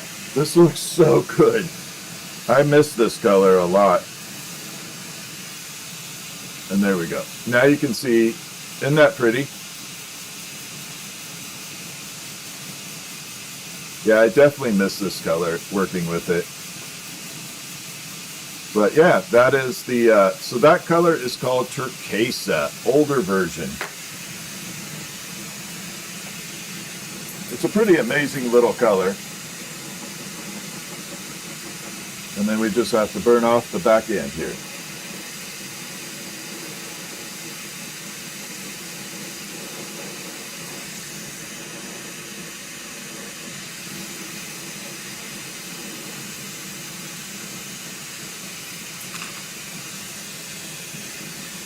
And clean it up.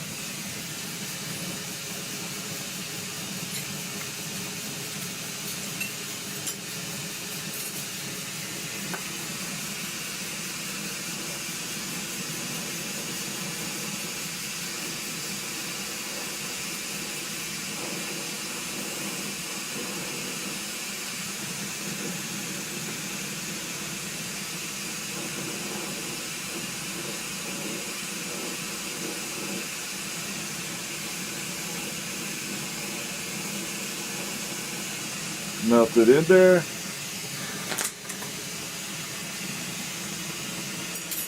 And that should do that one. Last look at it before I park it in the kiln. So this is what I like. Certain lights, you hit that dark blue, then you hit it, you got that kind of milky blue coming through it. And then from the back end, you get that blue right there. So it definitely has this color shifting property to it, like that. But isn't that pretty? That's what I'm saying. There's so many colors out there that people don't even realize.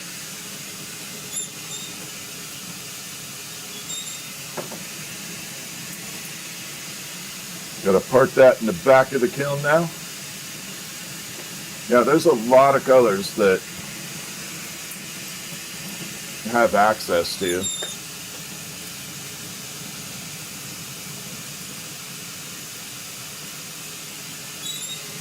There we go on that one. All right, let me check and see if I got the blue-green nailed down. One of these should be it.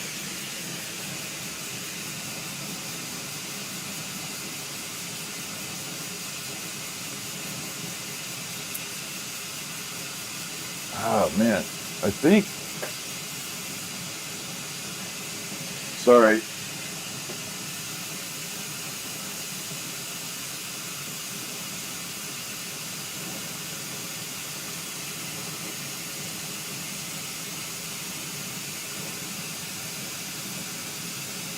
It's really hard to tell. If it's not sticking out like a sore thumb, it's not right.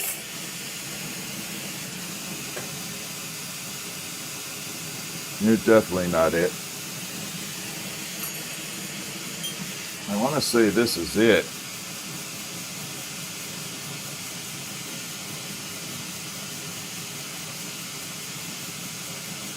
Yeah, I can't guarantee that one. I can't guarantee it. So I don't know on that one yet. But we will do a cool combo right now.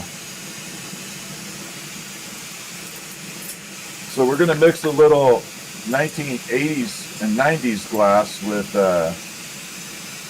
I'm going to mix it with modern glass. So we're going to take some pure cobalt from the modern day, like today's cobalt, and I'm going to do it with the amber purple on top of it. So let me find a chunky monkey cobalt. Here we go. So we're going to take the larger I'm going to take the larger chunk of cobalt. We're going to go double amber purple on top of it. And I'm going to actually create another rod with it too. So we're going to mix the two, essentially. There we go.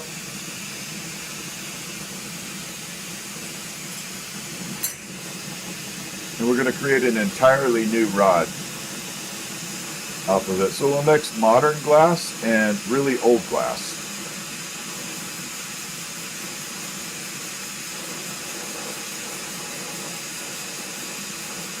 And you'll see that it doesn't matter the age, they do blend.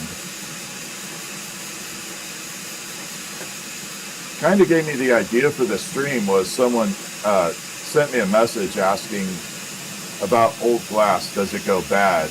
And the answer is no. Glass doesn't deteriorate like food. So glass doesn't act like food at all. It doesn't go bad.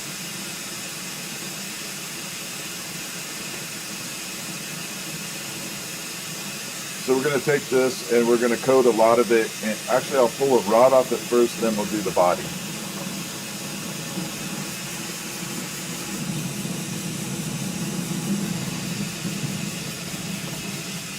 So we're going to start preheating it.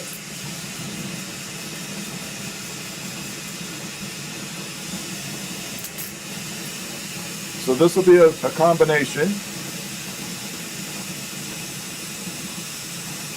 I already know what it's going to do. It's going to look awesome. I already know what it's going to do. It's going to look amazing.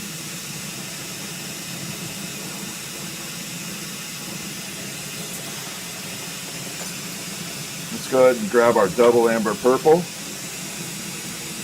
So the first thing I have to do is pull a rod of color so I could do the mane, the horse, the rest of the unicorn. Like the little details. So I got to pull that rod first.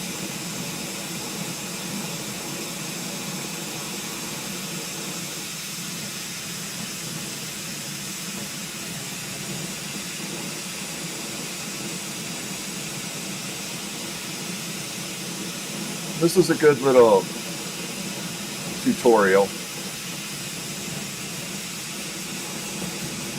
If you're new to glass or not very experienced, this is a good process. A couple things about it. If you took your normal amber purple, even not the old stuff like I'm using, but normal, like modern day, and you put it over cobalt, you can stretch out the color a lot. Meaning the cobalt's like $20 a pound, and you can take your $180 a pound glass, go over it on top of the cobalt, and you no longer have $180 pound glass. You dilute it by a lot, but still get amazing colors out of it.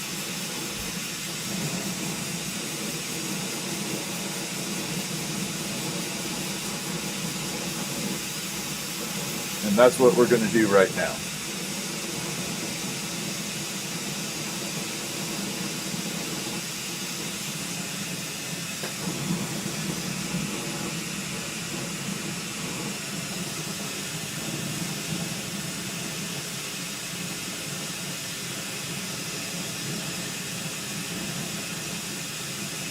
So it's a little bit of a cost savings and still achieving amazing color.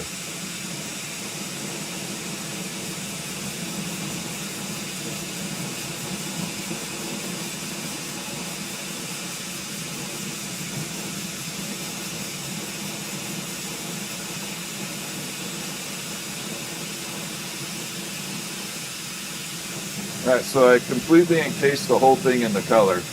Now I'm going to go around and do little sections on here. I'm not going to go all the way around, so I'm not going side by side. I'm going to lay one rod down right here. Then I'm going to come over, leave a little gap, and put down the next one.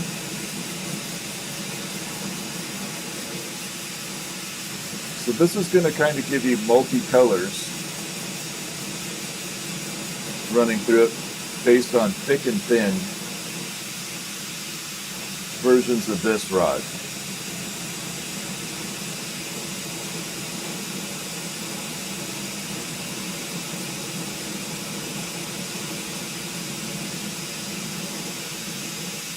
Like that.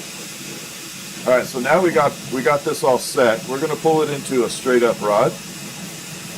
This will be what I use for the mane, the head, the ears, the eyes, the unicorn head, horn.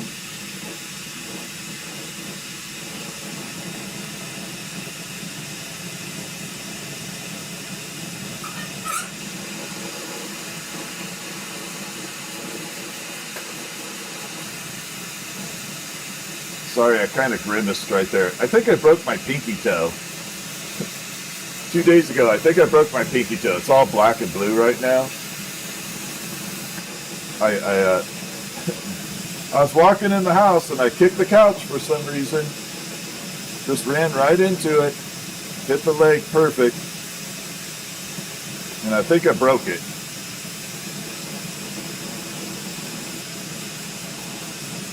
Doesn't hurt all the time, but doesn't feel good either. But there's nothing you can do. No point in going to a doctor. All they're going to do is say, yep, it's broken.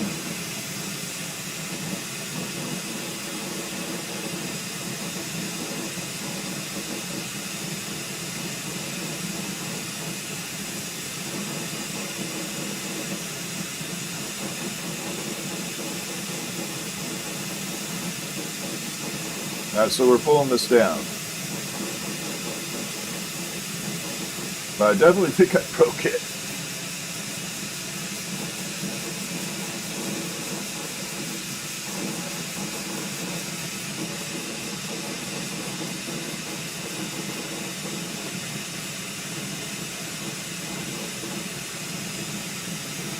All right, almost done here. Sorry, this prep is taking a minute.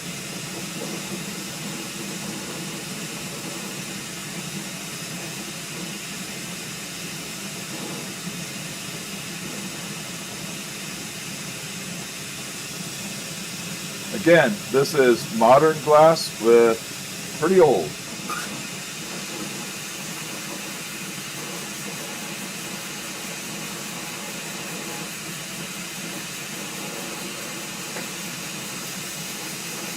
I'm going to go ahead and separate it there, and I'll show you the color.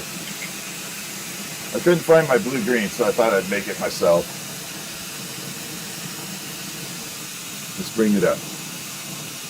And there's our kind of greenish color. So that is double amber purple over cobalt. You can see this little section here. Now this isn't the final version of what the color will look like, but it gives you a good idea in the beginning. It's a cool combo. And you will see it in the end. Let's go ahead and do the body for the unicorn head right now.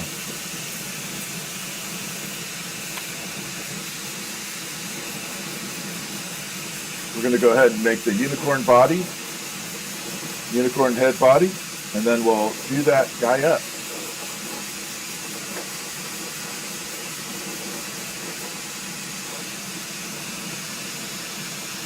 Pop it out here for a moment.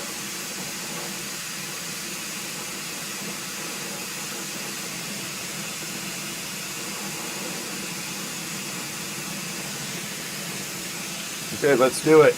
I'm kind of excited to show you this one.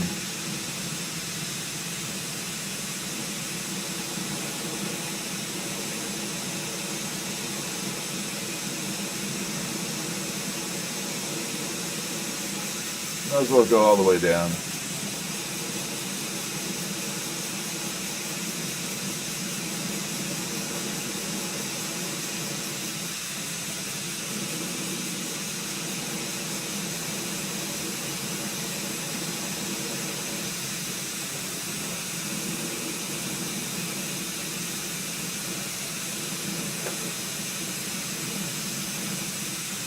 Okay, I need one more extension on here.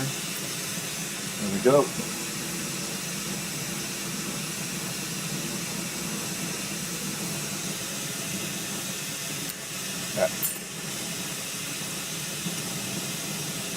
a little too much pressure there. All right, let's finish this up.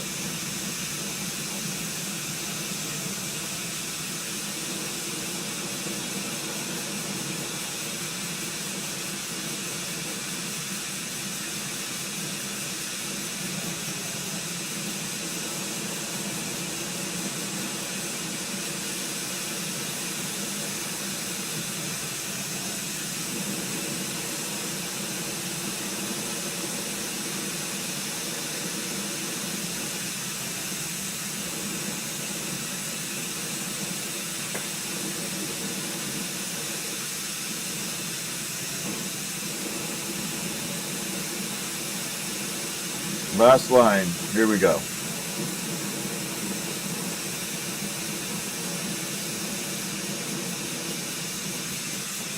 Okay, so again, 1990s or so glass on top of modern cobalt. We're going to go ahead and start building the unicorn body right now.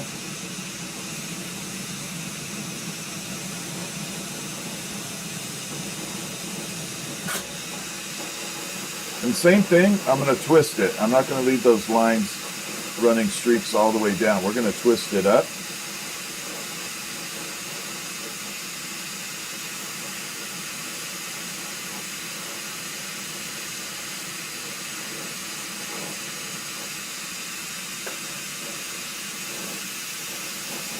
So we're just going to spin it up all the way.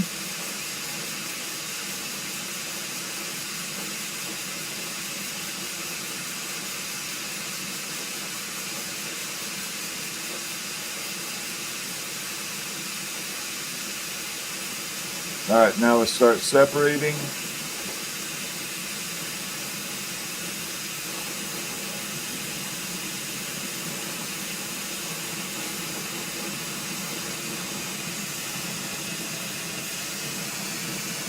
Move that off to the side. So we're going to get that teardrop shape, flatten it, and start pulling this thing into its unicorn head.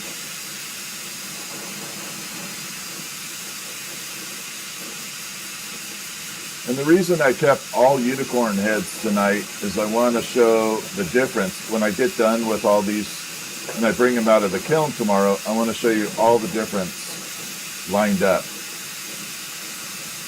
We'll line them all up, take pictures, and I can show you what all the different glass did. And then you can physically see what happened with it.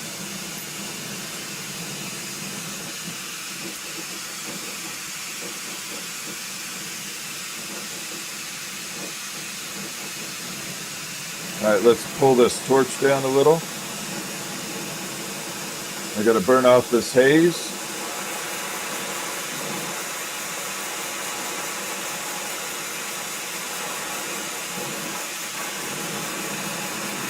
All right, let's show you what we got a preview. I'll give you a little preview of it. Sneak peek. There we go. So this is just a sneak peek. Like that. Now, the colors are going to keep coming in better and better. See how it's already changing? They're already changing up. That was just a little teaser.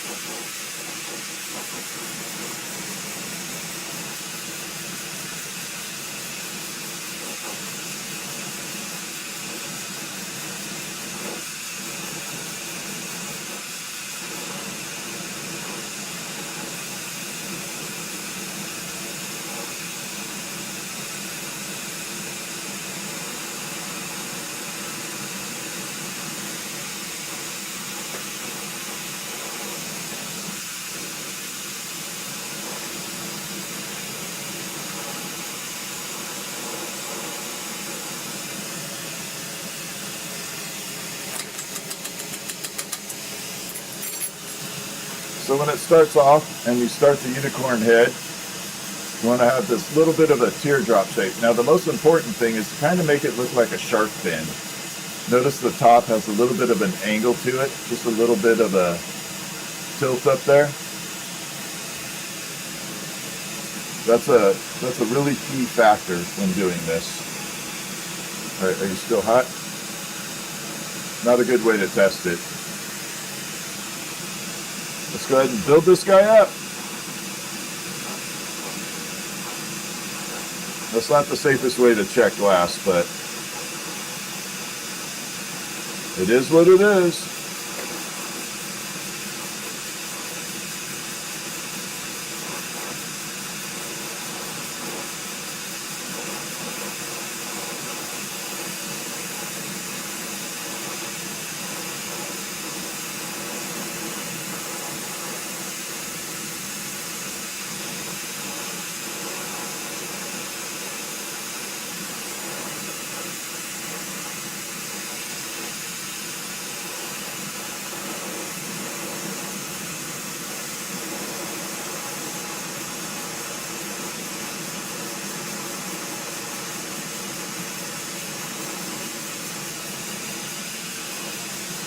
All right, we got the initial horse head done.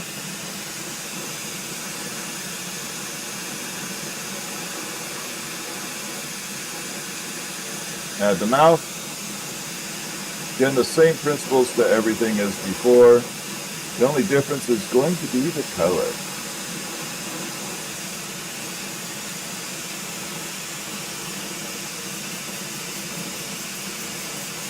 Get our nostrils built in. This is where I wish my eyesight was better. It's so hard to see these little nostril spots. I'm fighting getting glasses like crazy.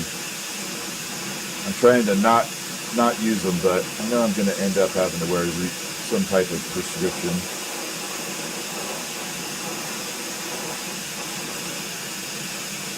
It's going to end up happening.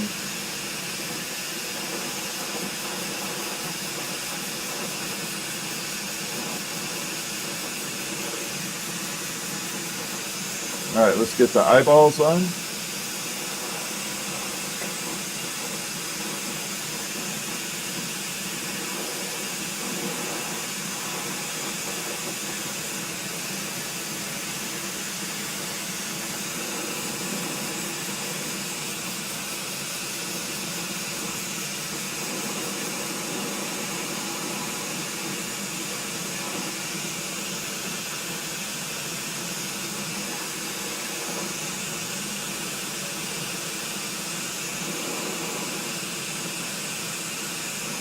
Ooh, this is looking good.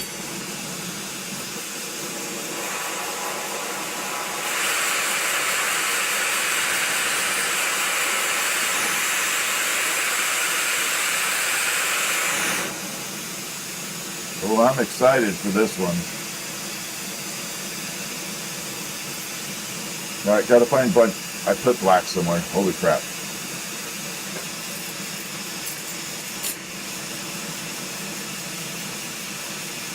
Did I move it? There it is. Woo.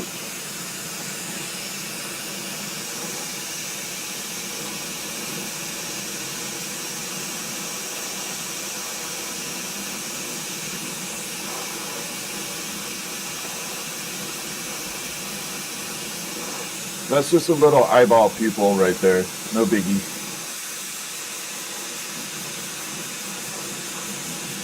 All right, let's go ahead and make the horse mane.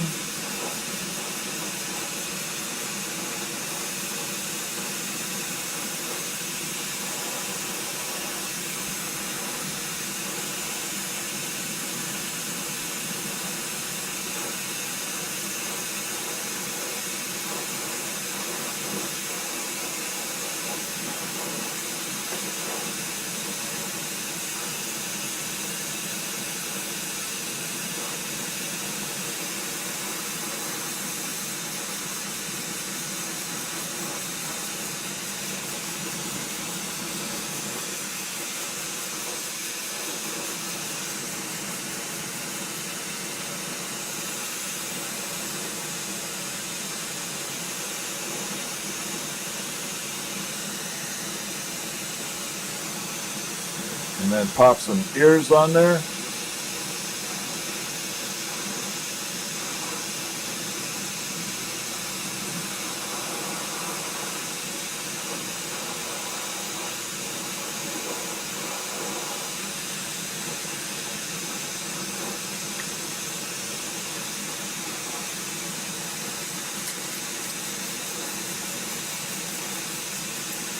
I got too thick.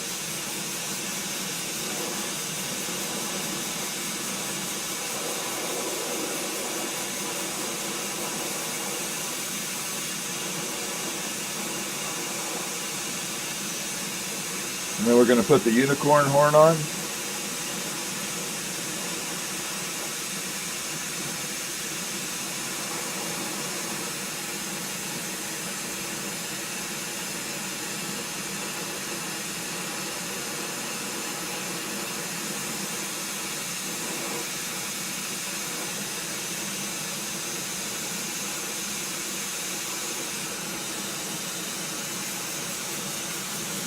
Oh, this is looking sweet. I can already tell. All right, we haven't even seen the colors yet, but look at that. This is what I was saying. See all the colors starting to pop in there? This side I'll fix up like that, but this will be the effect that we're going to shoot for. That is what I'm shooting for. Let's go ahead and get the horse mane built.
One more to go.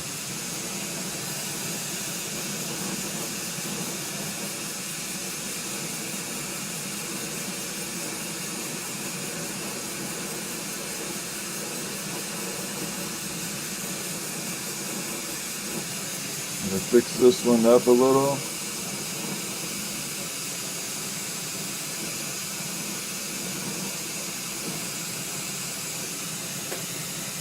Then we just got to tilt the head.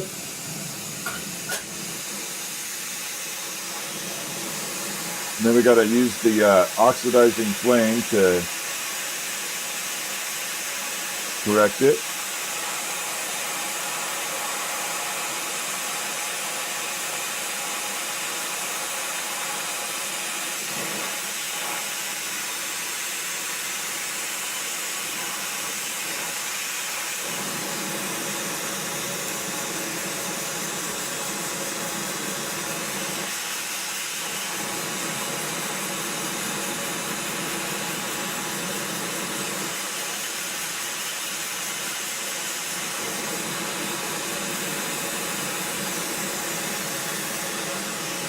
Okay, and then we're going to burn off the haze.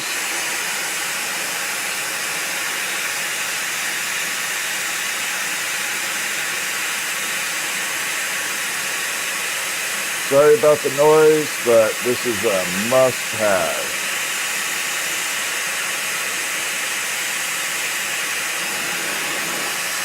So that makes the flame a little cooler, but it also burns off the excess haze on this glass.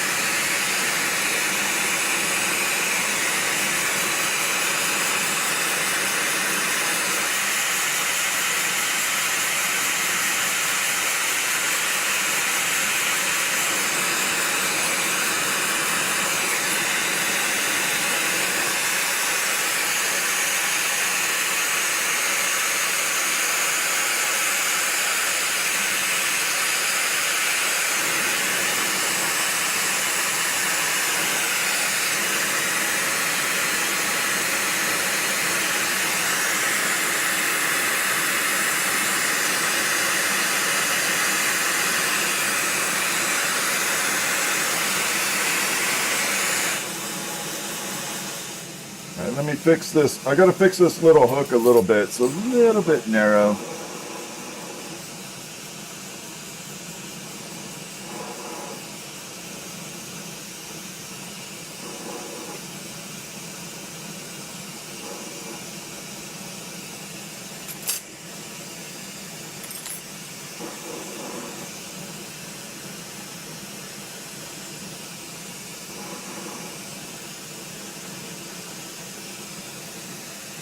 Much better. All right, let's take a look.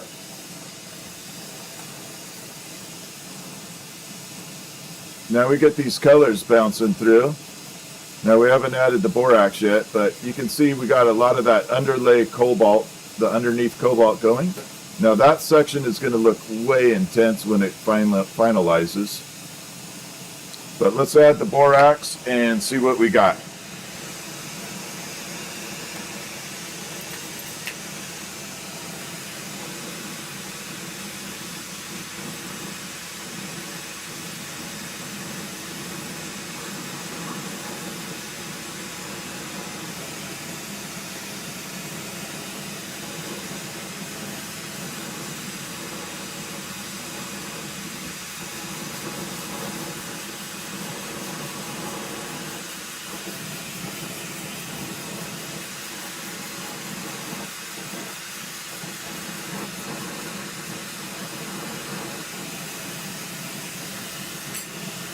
There we go. And we should have a little bit better color. Look at that, blues and purples coming out now. That's what I'm talking about. That's what I'm saying. Christy, thank you so much.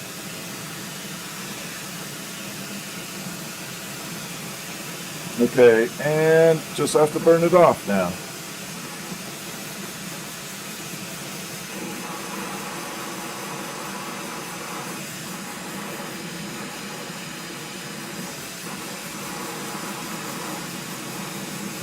Get rid of that little bit of clear, and we are good to go.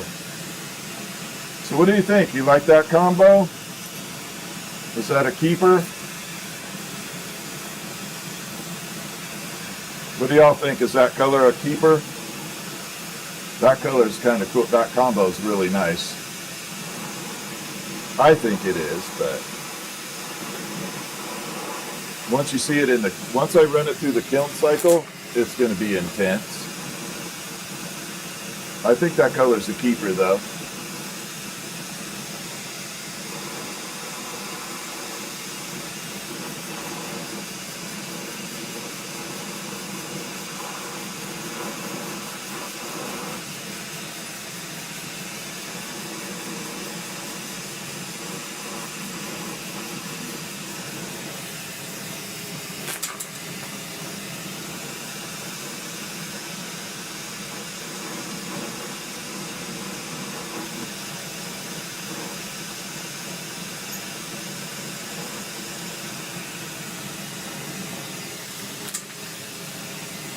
And one last time on the side. Here we go. Now you can see all those purples and blues really starting to take effect. Now that'll get more and more intense the longer it sits in the kiln. It's definitely going to be more intense.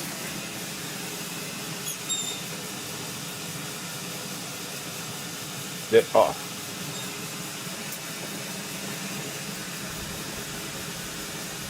And then I just have to park it in the back of the kiln.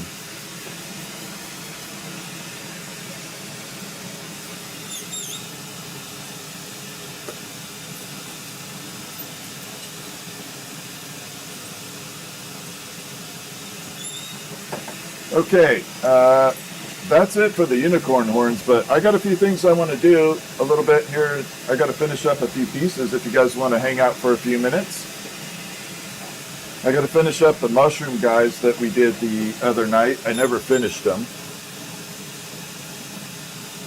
So the little alien mushrooms that glow in the dark. So I gotta pull the bottoms off these guys.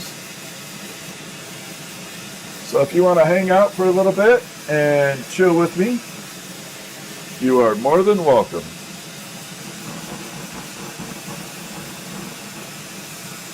I got to do a couple of these, and then I have one little mushroom I have to repair for the little hook kind of broke.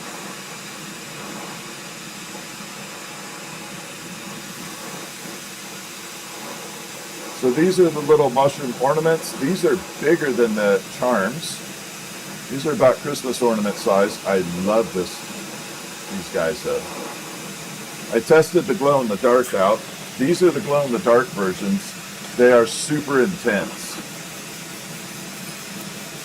I mean, really bright.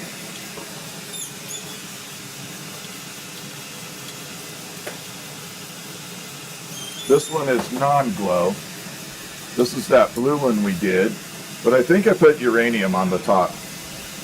I can't remember. I don't know if we put uranium up there.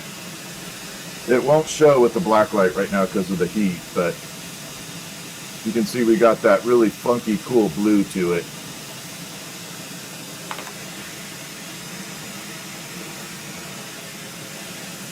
So this one is non-glow. Then the next one I'm going to do is glow in the dark. And I know it's really bright because I turned the lights in the studio out and the damn thing was glowing super bright. And it was like super intense. I was like, that works.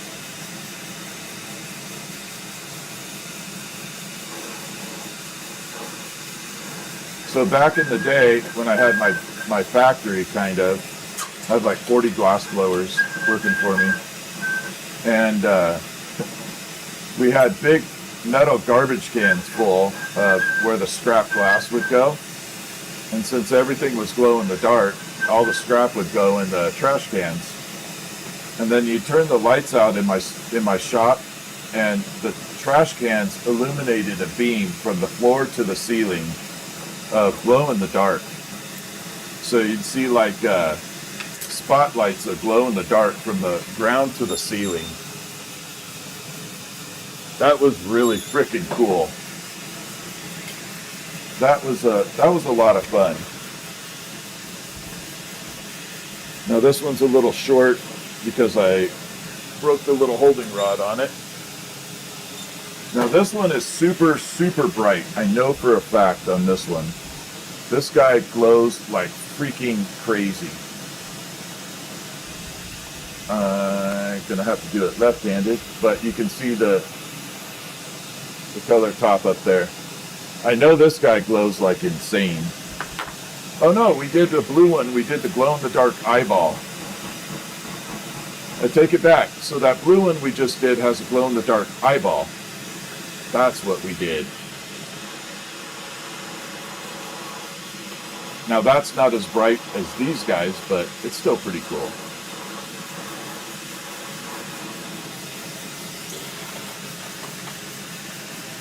Yeah, we put a glow eyeball on it. That's what the change was.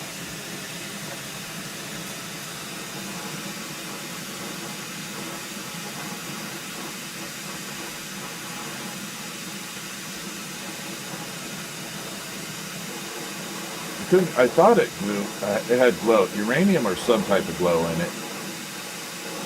But yeah, the eyeball was all glow in the dark.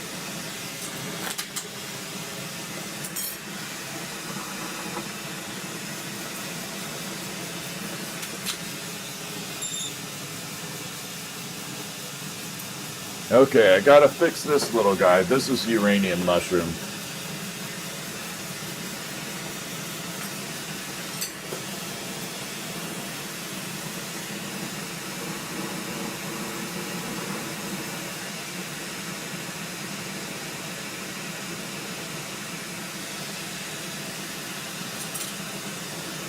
So he had a little crack in him in the handle. I don't know how the hell it happened, but you can see the little separation right there between the back end and it just got a little nick right there. I don't know why that happened. I just got to fix it up.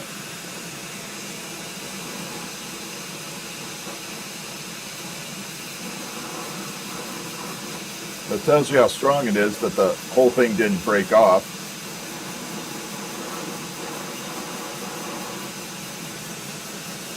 There.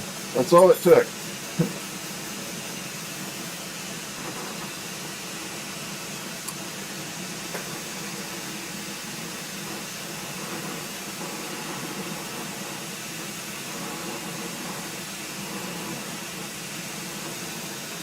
This is the mini version. These are the charms. I don't know why these freaking make me laugh my ass off. These guys are just funny as hell to have. I don't know why I laugh at these guys. They make me laugh.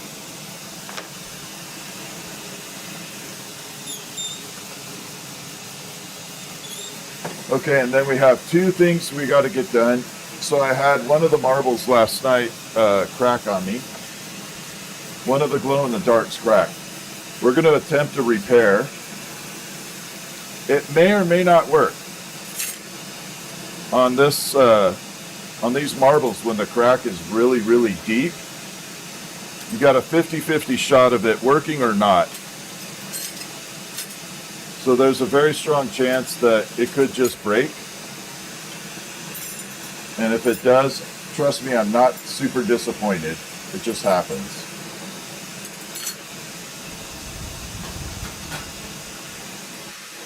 But we're going to grab it right now.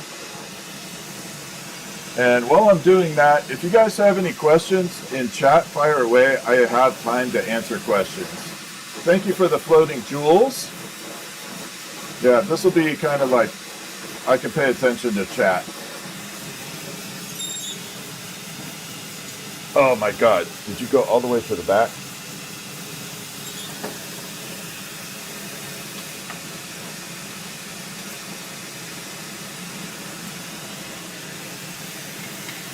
I went to go grab it and it rolled all the way to the back. I was like, no!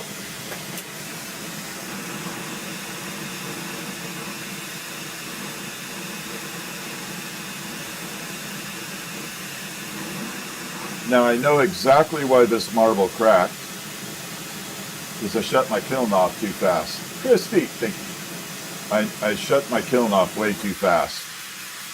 So that's why I know it cracked. I crashed it too soon. Let me get it balanced out and I'll show you where the crack is.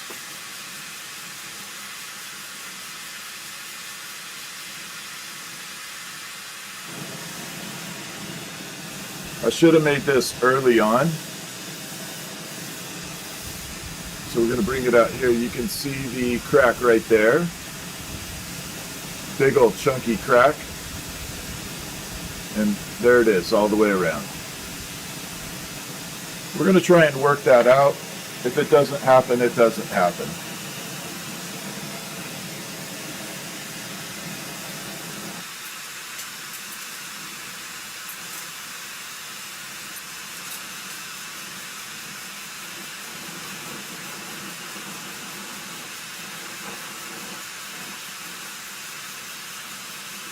But this is also why when you message me about certain items, I don't respond right away. If you're messaging me, I may say, I'll let you know tomorrow. This is why. But sometimes you get these little flaws that happen, and I don't want to sell you something that has a problem and then have to refund or any of that stuff. So we're going to go ahead and heat this up.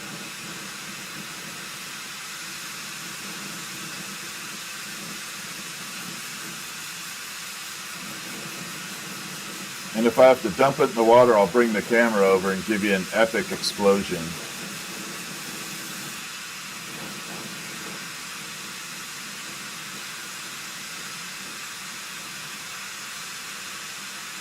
We'll do a explosion stream.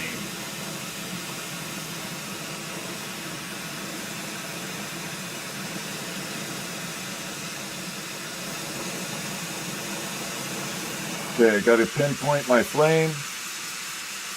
So the only spot I'm going to work is right in the middle, that clear section in the marble. It's the only spot I'm focused on right now. I need to heat it up into the core.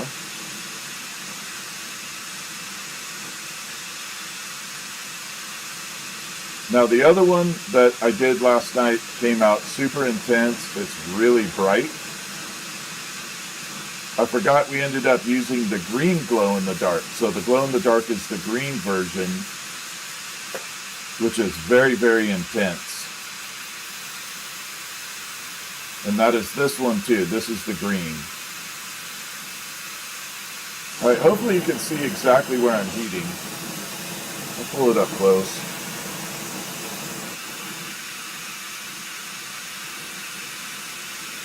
So you can see the focus is right in the middle.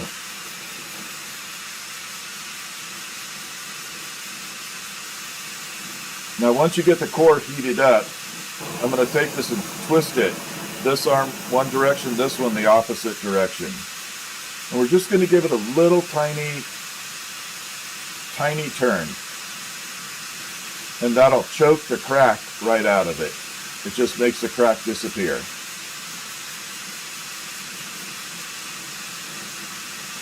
So you got to spin it opposite directions.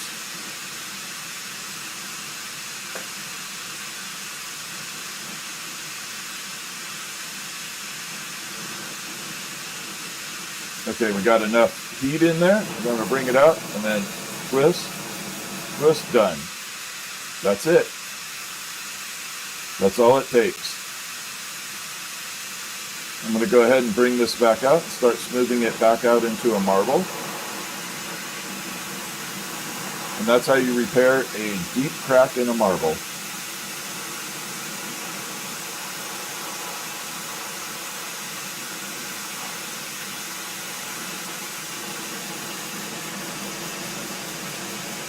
Go ahead and pull that off a little bit.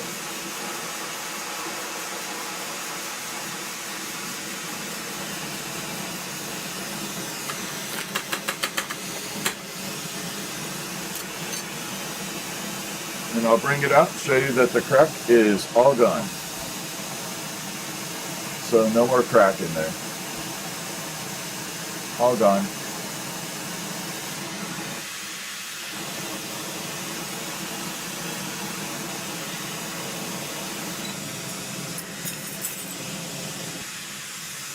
Pretty simple, right? Can my torch shades be made into prescription? Yes, I can do prescription. But rather than make prescription glasses for glass blowing, I'd rather use clip-on, like a clip-on prescription that can go behind it. Or they have these little tabs that you can put on a lens.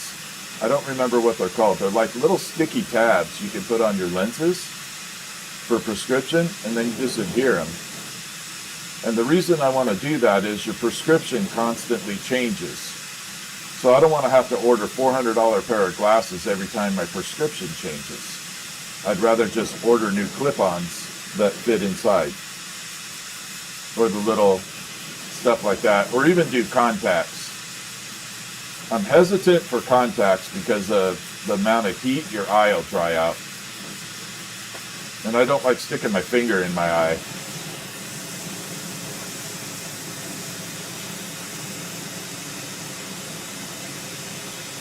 But those are the options. But yeah, when you have prescription digydiums, if your prescription changes, you're $400 into a new pair of glasses. And unless you find someone with your exact prescription, they're useless. They're no good anymore. So I always try and find an alternate method. I think I might have clip-ons here. I'll show you what I mean. I might have a pair out here. I know I have 4 pair. And I just cleaned out one of my tool benches here, one of the drawers.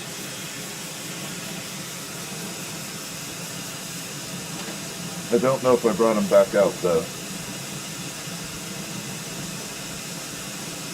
No, I don't have them out yet. But yeah, they're just little clips. And you put them behind your lenses though. You want them behind this.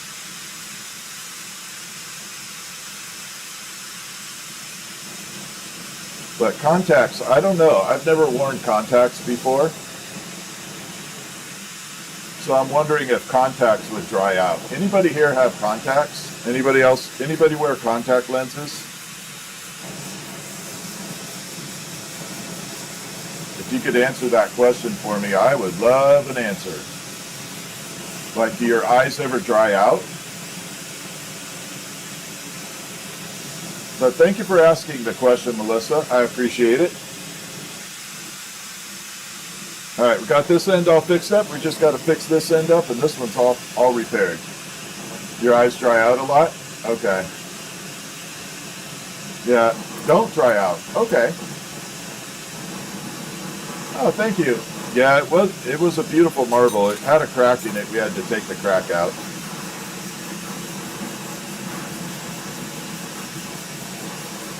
We had to take the crack out of it. And the only reason it cracked is I turned my kiln off too soon. Which again, tonight I'm going to have to let it run for a while. Oh, I might as well show you this color. Why not?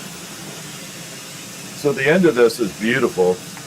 That's why I kind of wanted to save it too. I don't know if you can see that kind of evolving right there. Now this color is going to be amazing. That is going to be beautiful when it cools off. This is a totally different color combo.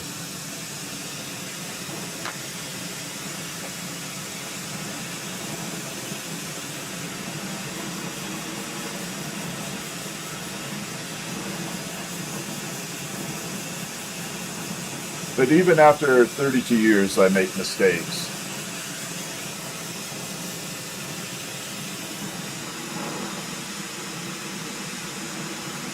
I just got impatient.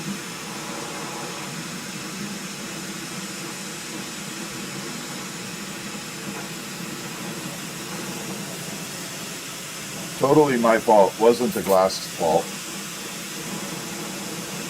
All right, let me get this cleaned off.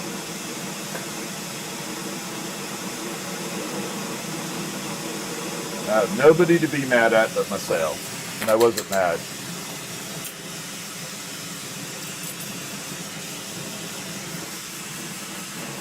You blink a lot? Oh, okay. Obsidian and quartz crystal takes a higher heat to burn. I can actually melt obsidian. I've done it as a project. You guys want to see obsidian melt in the flame? We can melt obsidian and goldstone, tektite. If you guys are interested in me melting something natural, like a natural rock formation, let me know. We might be able to turn it into a little sculpture. But I can melt obsidian.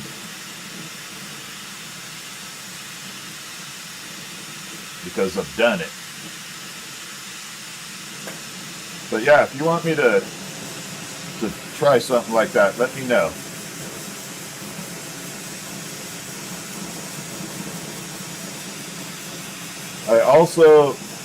I'm trying to find meteorites. There are certain meteorites I can encase in the glass. So there's moldavite, tektite I can encase in the glass, and then I can do certain meteorites and I can encase them in the glass. That might be a fun stream. What do you guys think? Goldstone is man-made? Yep. Well, I melt it. I'm just saying, I've melted it. It's kind of fun. It makes a really cool combo. It's also compatible with soft glass. Can't use it with boro, but you can definitely use it with everything else.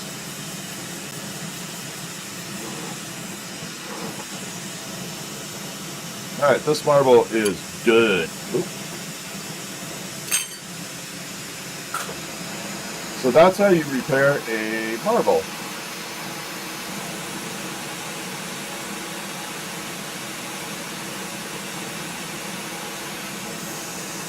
Now this is the yellow over black. That's what this combo was. Now I remember. So this has yellow over black. You can see that purple blue coming out right now. It's going to get more intense later. And there's the spiral of the glow, and then up there. This was that yellow color we were working with last night.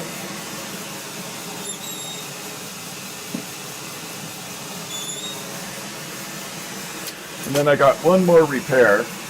So I have a dragon pen that I've been using for a while, and I dropped it. So I got to repair this dragon pen too.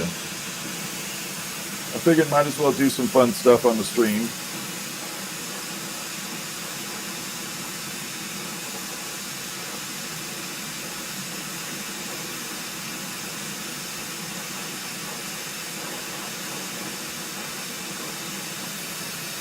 They're going to pull that off.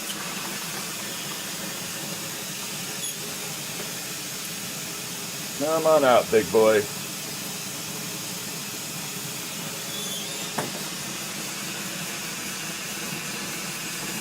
Oh, I thought I was going to drop that.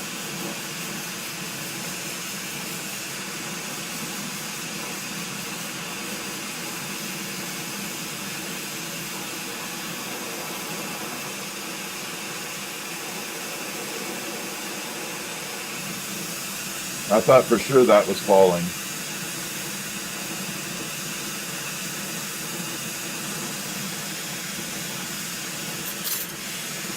I thought it was a total goner. I'm going to fix the back end too. I don't like it.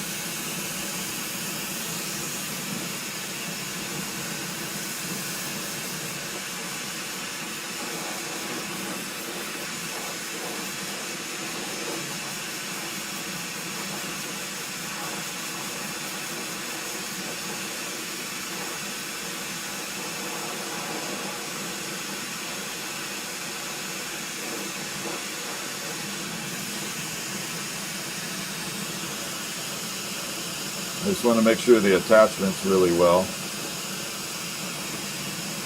So this is a writing pen.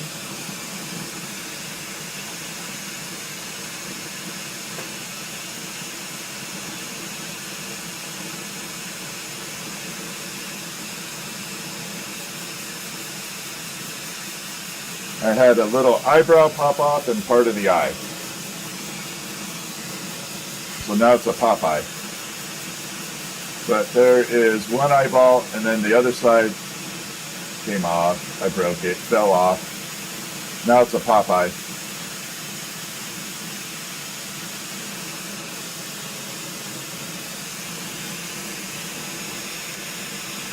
And black.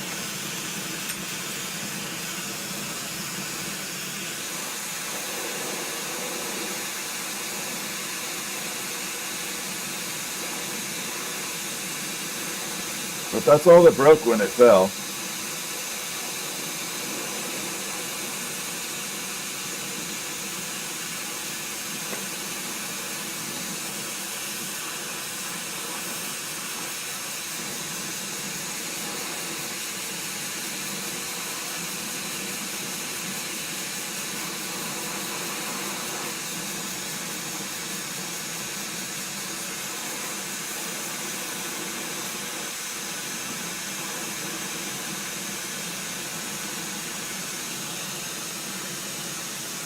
So yeah, the little Bic insert goes in here. So yeah, the Bic pen goes right in here, and then this is a full-blown writing pen. Trying to think if I want to change it. I think I want to redo the wings.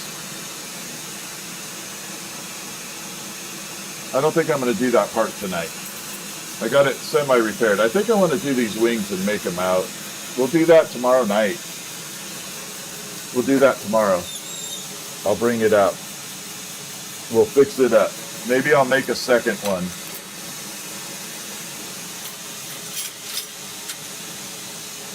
But the last thing I need to do here is I want to take this particular color and pull it out. This is the uranium and sparkle.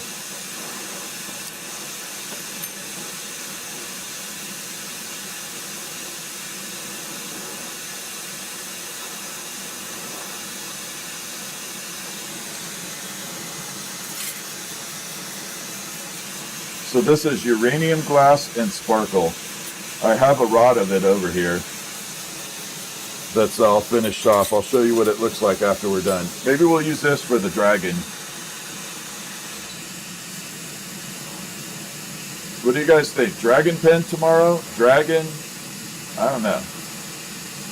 What do y'all think? It is a little windy.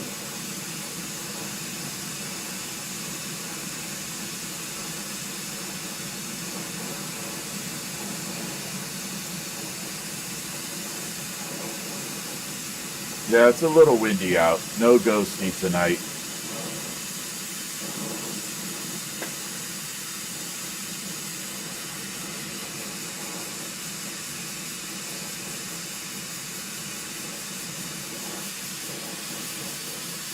I gotta seal this up a little so I can pull it and it won't fall apart.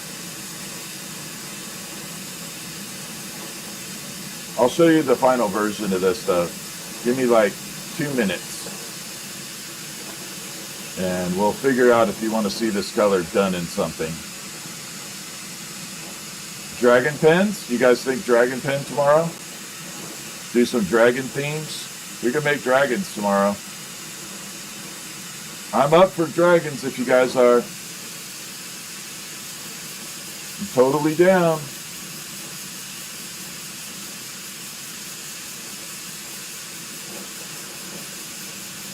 We could do medieval dragon. Game of Thrones is coming on. House of Dragons coming on. It'd be a great time to do it. So we could do a cartoon dragon, medieval dragon. We could do all kinds of different variations of them. We can do several different dragons.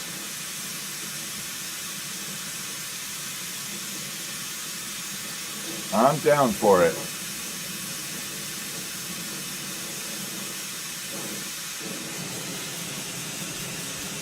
And here we go. We're going to stretch this out.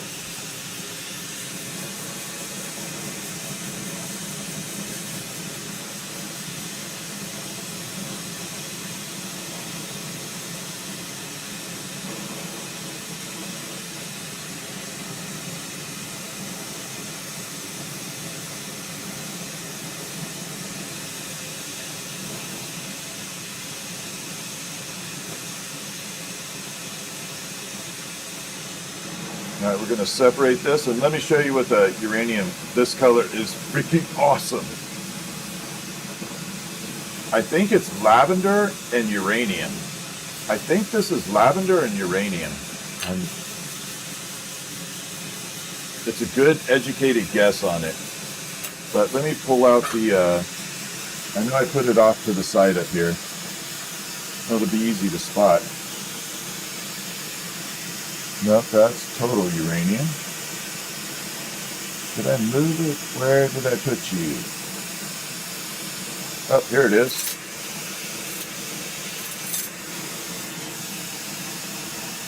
So this kind of has a little bit of a lavender look to it. A slight lavender. Has a little bit of a purplish lavender, but there's the uranium in it. So, yeah, we can use this tomorrow on something. I just pulled more of that. Pretty excited. Okay, this is the part where I will answer questions if you guys have any questions. This is the 5-minute question and answer. If the questions keep coming in, I'll stay as long as you want to answer questions about glass or anything we did tonight. If you have any questions, fire away. I don't mind answering any questions. So if you have some questions, fire away. I'm here. A good night? This was a good night. I had a good night. It was fun. Yeah, they're popping fireworks all over the place here. I live pretty close to a reservation, and they have a place called Boom City. And Boom City is like going off right now. Yeah, Boom City's definitely jamming. So, yeah, if you have questions, fire away. I'm here. So every stream I want to try and end with a question and answer. And so if you don't happen to remember tonight, you can do it. Can you see a broken toe? No, you cannot see my broken toe. Not going to happen. Not in a glass studio. I am not going barefoot in a glass studio. Am I going to make a dog soon? Yeah, actually. Maybe we'll do that Saturday or Sunday. We could do a couple dog breeds. Yeah, dog breeds maybe Saturday or Sunday. Tomorrow, I already said we'll probably do dragon. So, yeah, we could definitely do that. But anyway, I don't see any questions coming across, so that's okay too. But every night I want to try and do a 5-minute question and answer. What was my day like? Hectic. So part of this business, what you don't see is the process of packing orders, processing the orders, getting my bench cleaned off. Maybe I should do that for a little stream, like what the day is outside of glass blowing. How do you get your studio ready for production? What does it look like? How did I break my toe? I walked into the couch. I was being dumb and I walked right into the couch. Just a simple mistake. There's a little leg and I just hit it just right. I know, it's like, I don't have any epic stories for it. I have no epic stories. I don't have any fun stories about it. I don't have anything to say like I was rescuing a burning baby from a house, or a baby from a burning house. Dyslexic. I don't have any fun stuff like that, unfortunately. But yeah, it was not a fun experience. It's all black and blue though. But no point in going to a doctor. What are they going to do? Say, yep, it's broken. That's all they're going to do. And I don't take any drugs. I don't like pain pills or anything, so I don't use any of that. I do not like pain pills. I like my mind too much. I like who I am. I don't need any help. All right. It looks like you guys are ready to a stylish shoe. I do not want a stylish shoe. I do not want a shoe. No boot for me. Yeah, that's all they do is look at it and say, yep, it's broke. All right, you guys, thank you for hanging out with the stream. I appreciate you. If you have not subscribed, please do me a favor and hit the subscribe or the follow. It would really help me a lot. And don't forget to hit the like button on the videos. I really, really appreciate it if you could do that. It's all I ask for. And we will talk to you all soon, okay? I'll see you all tomorrow.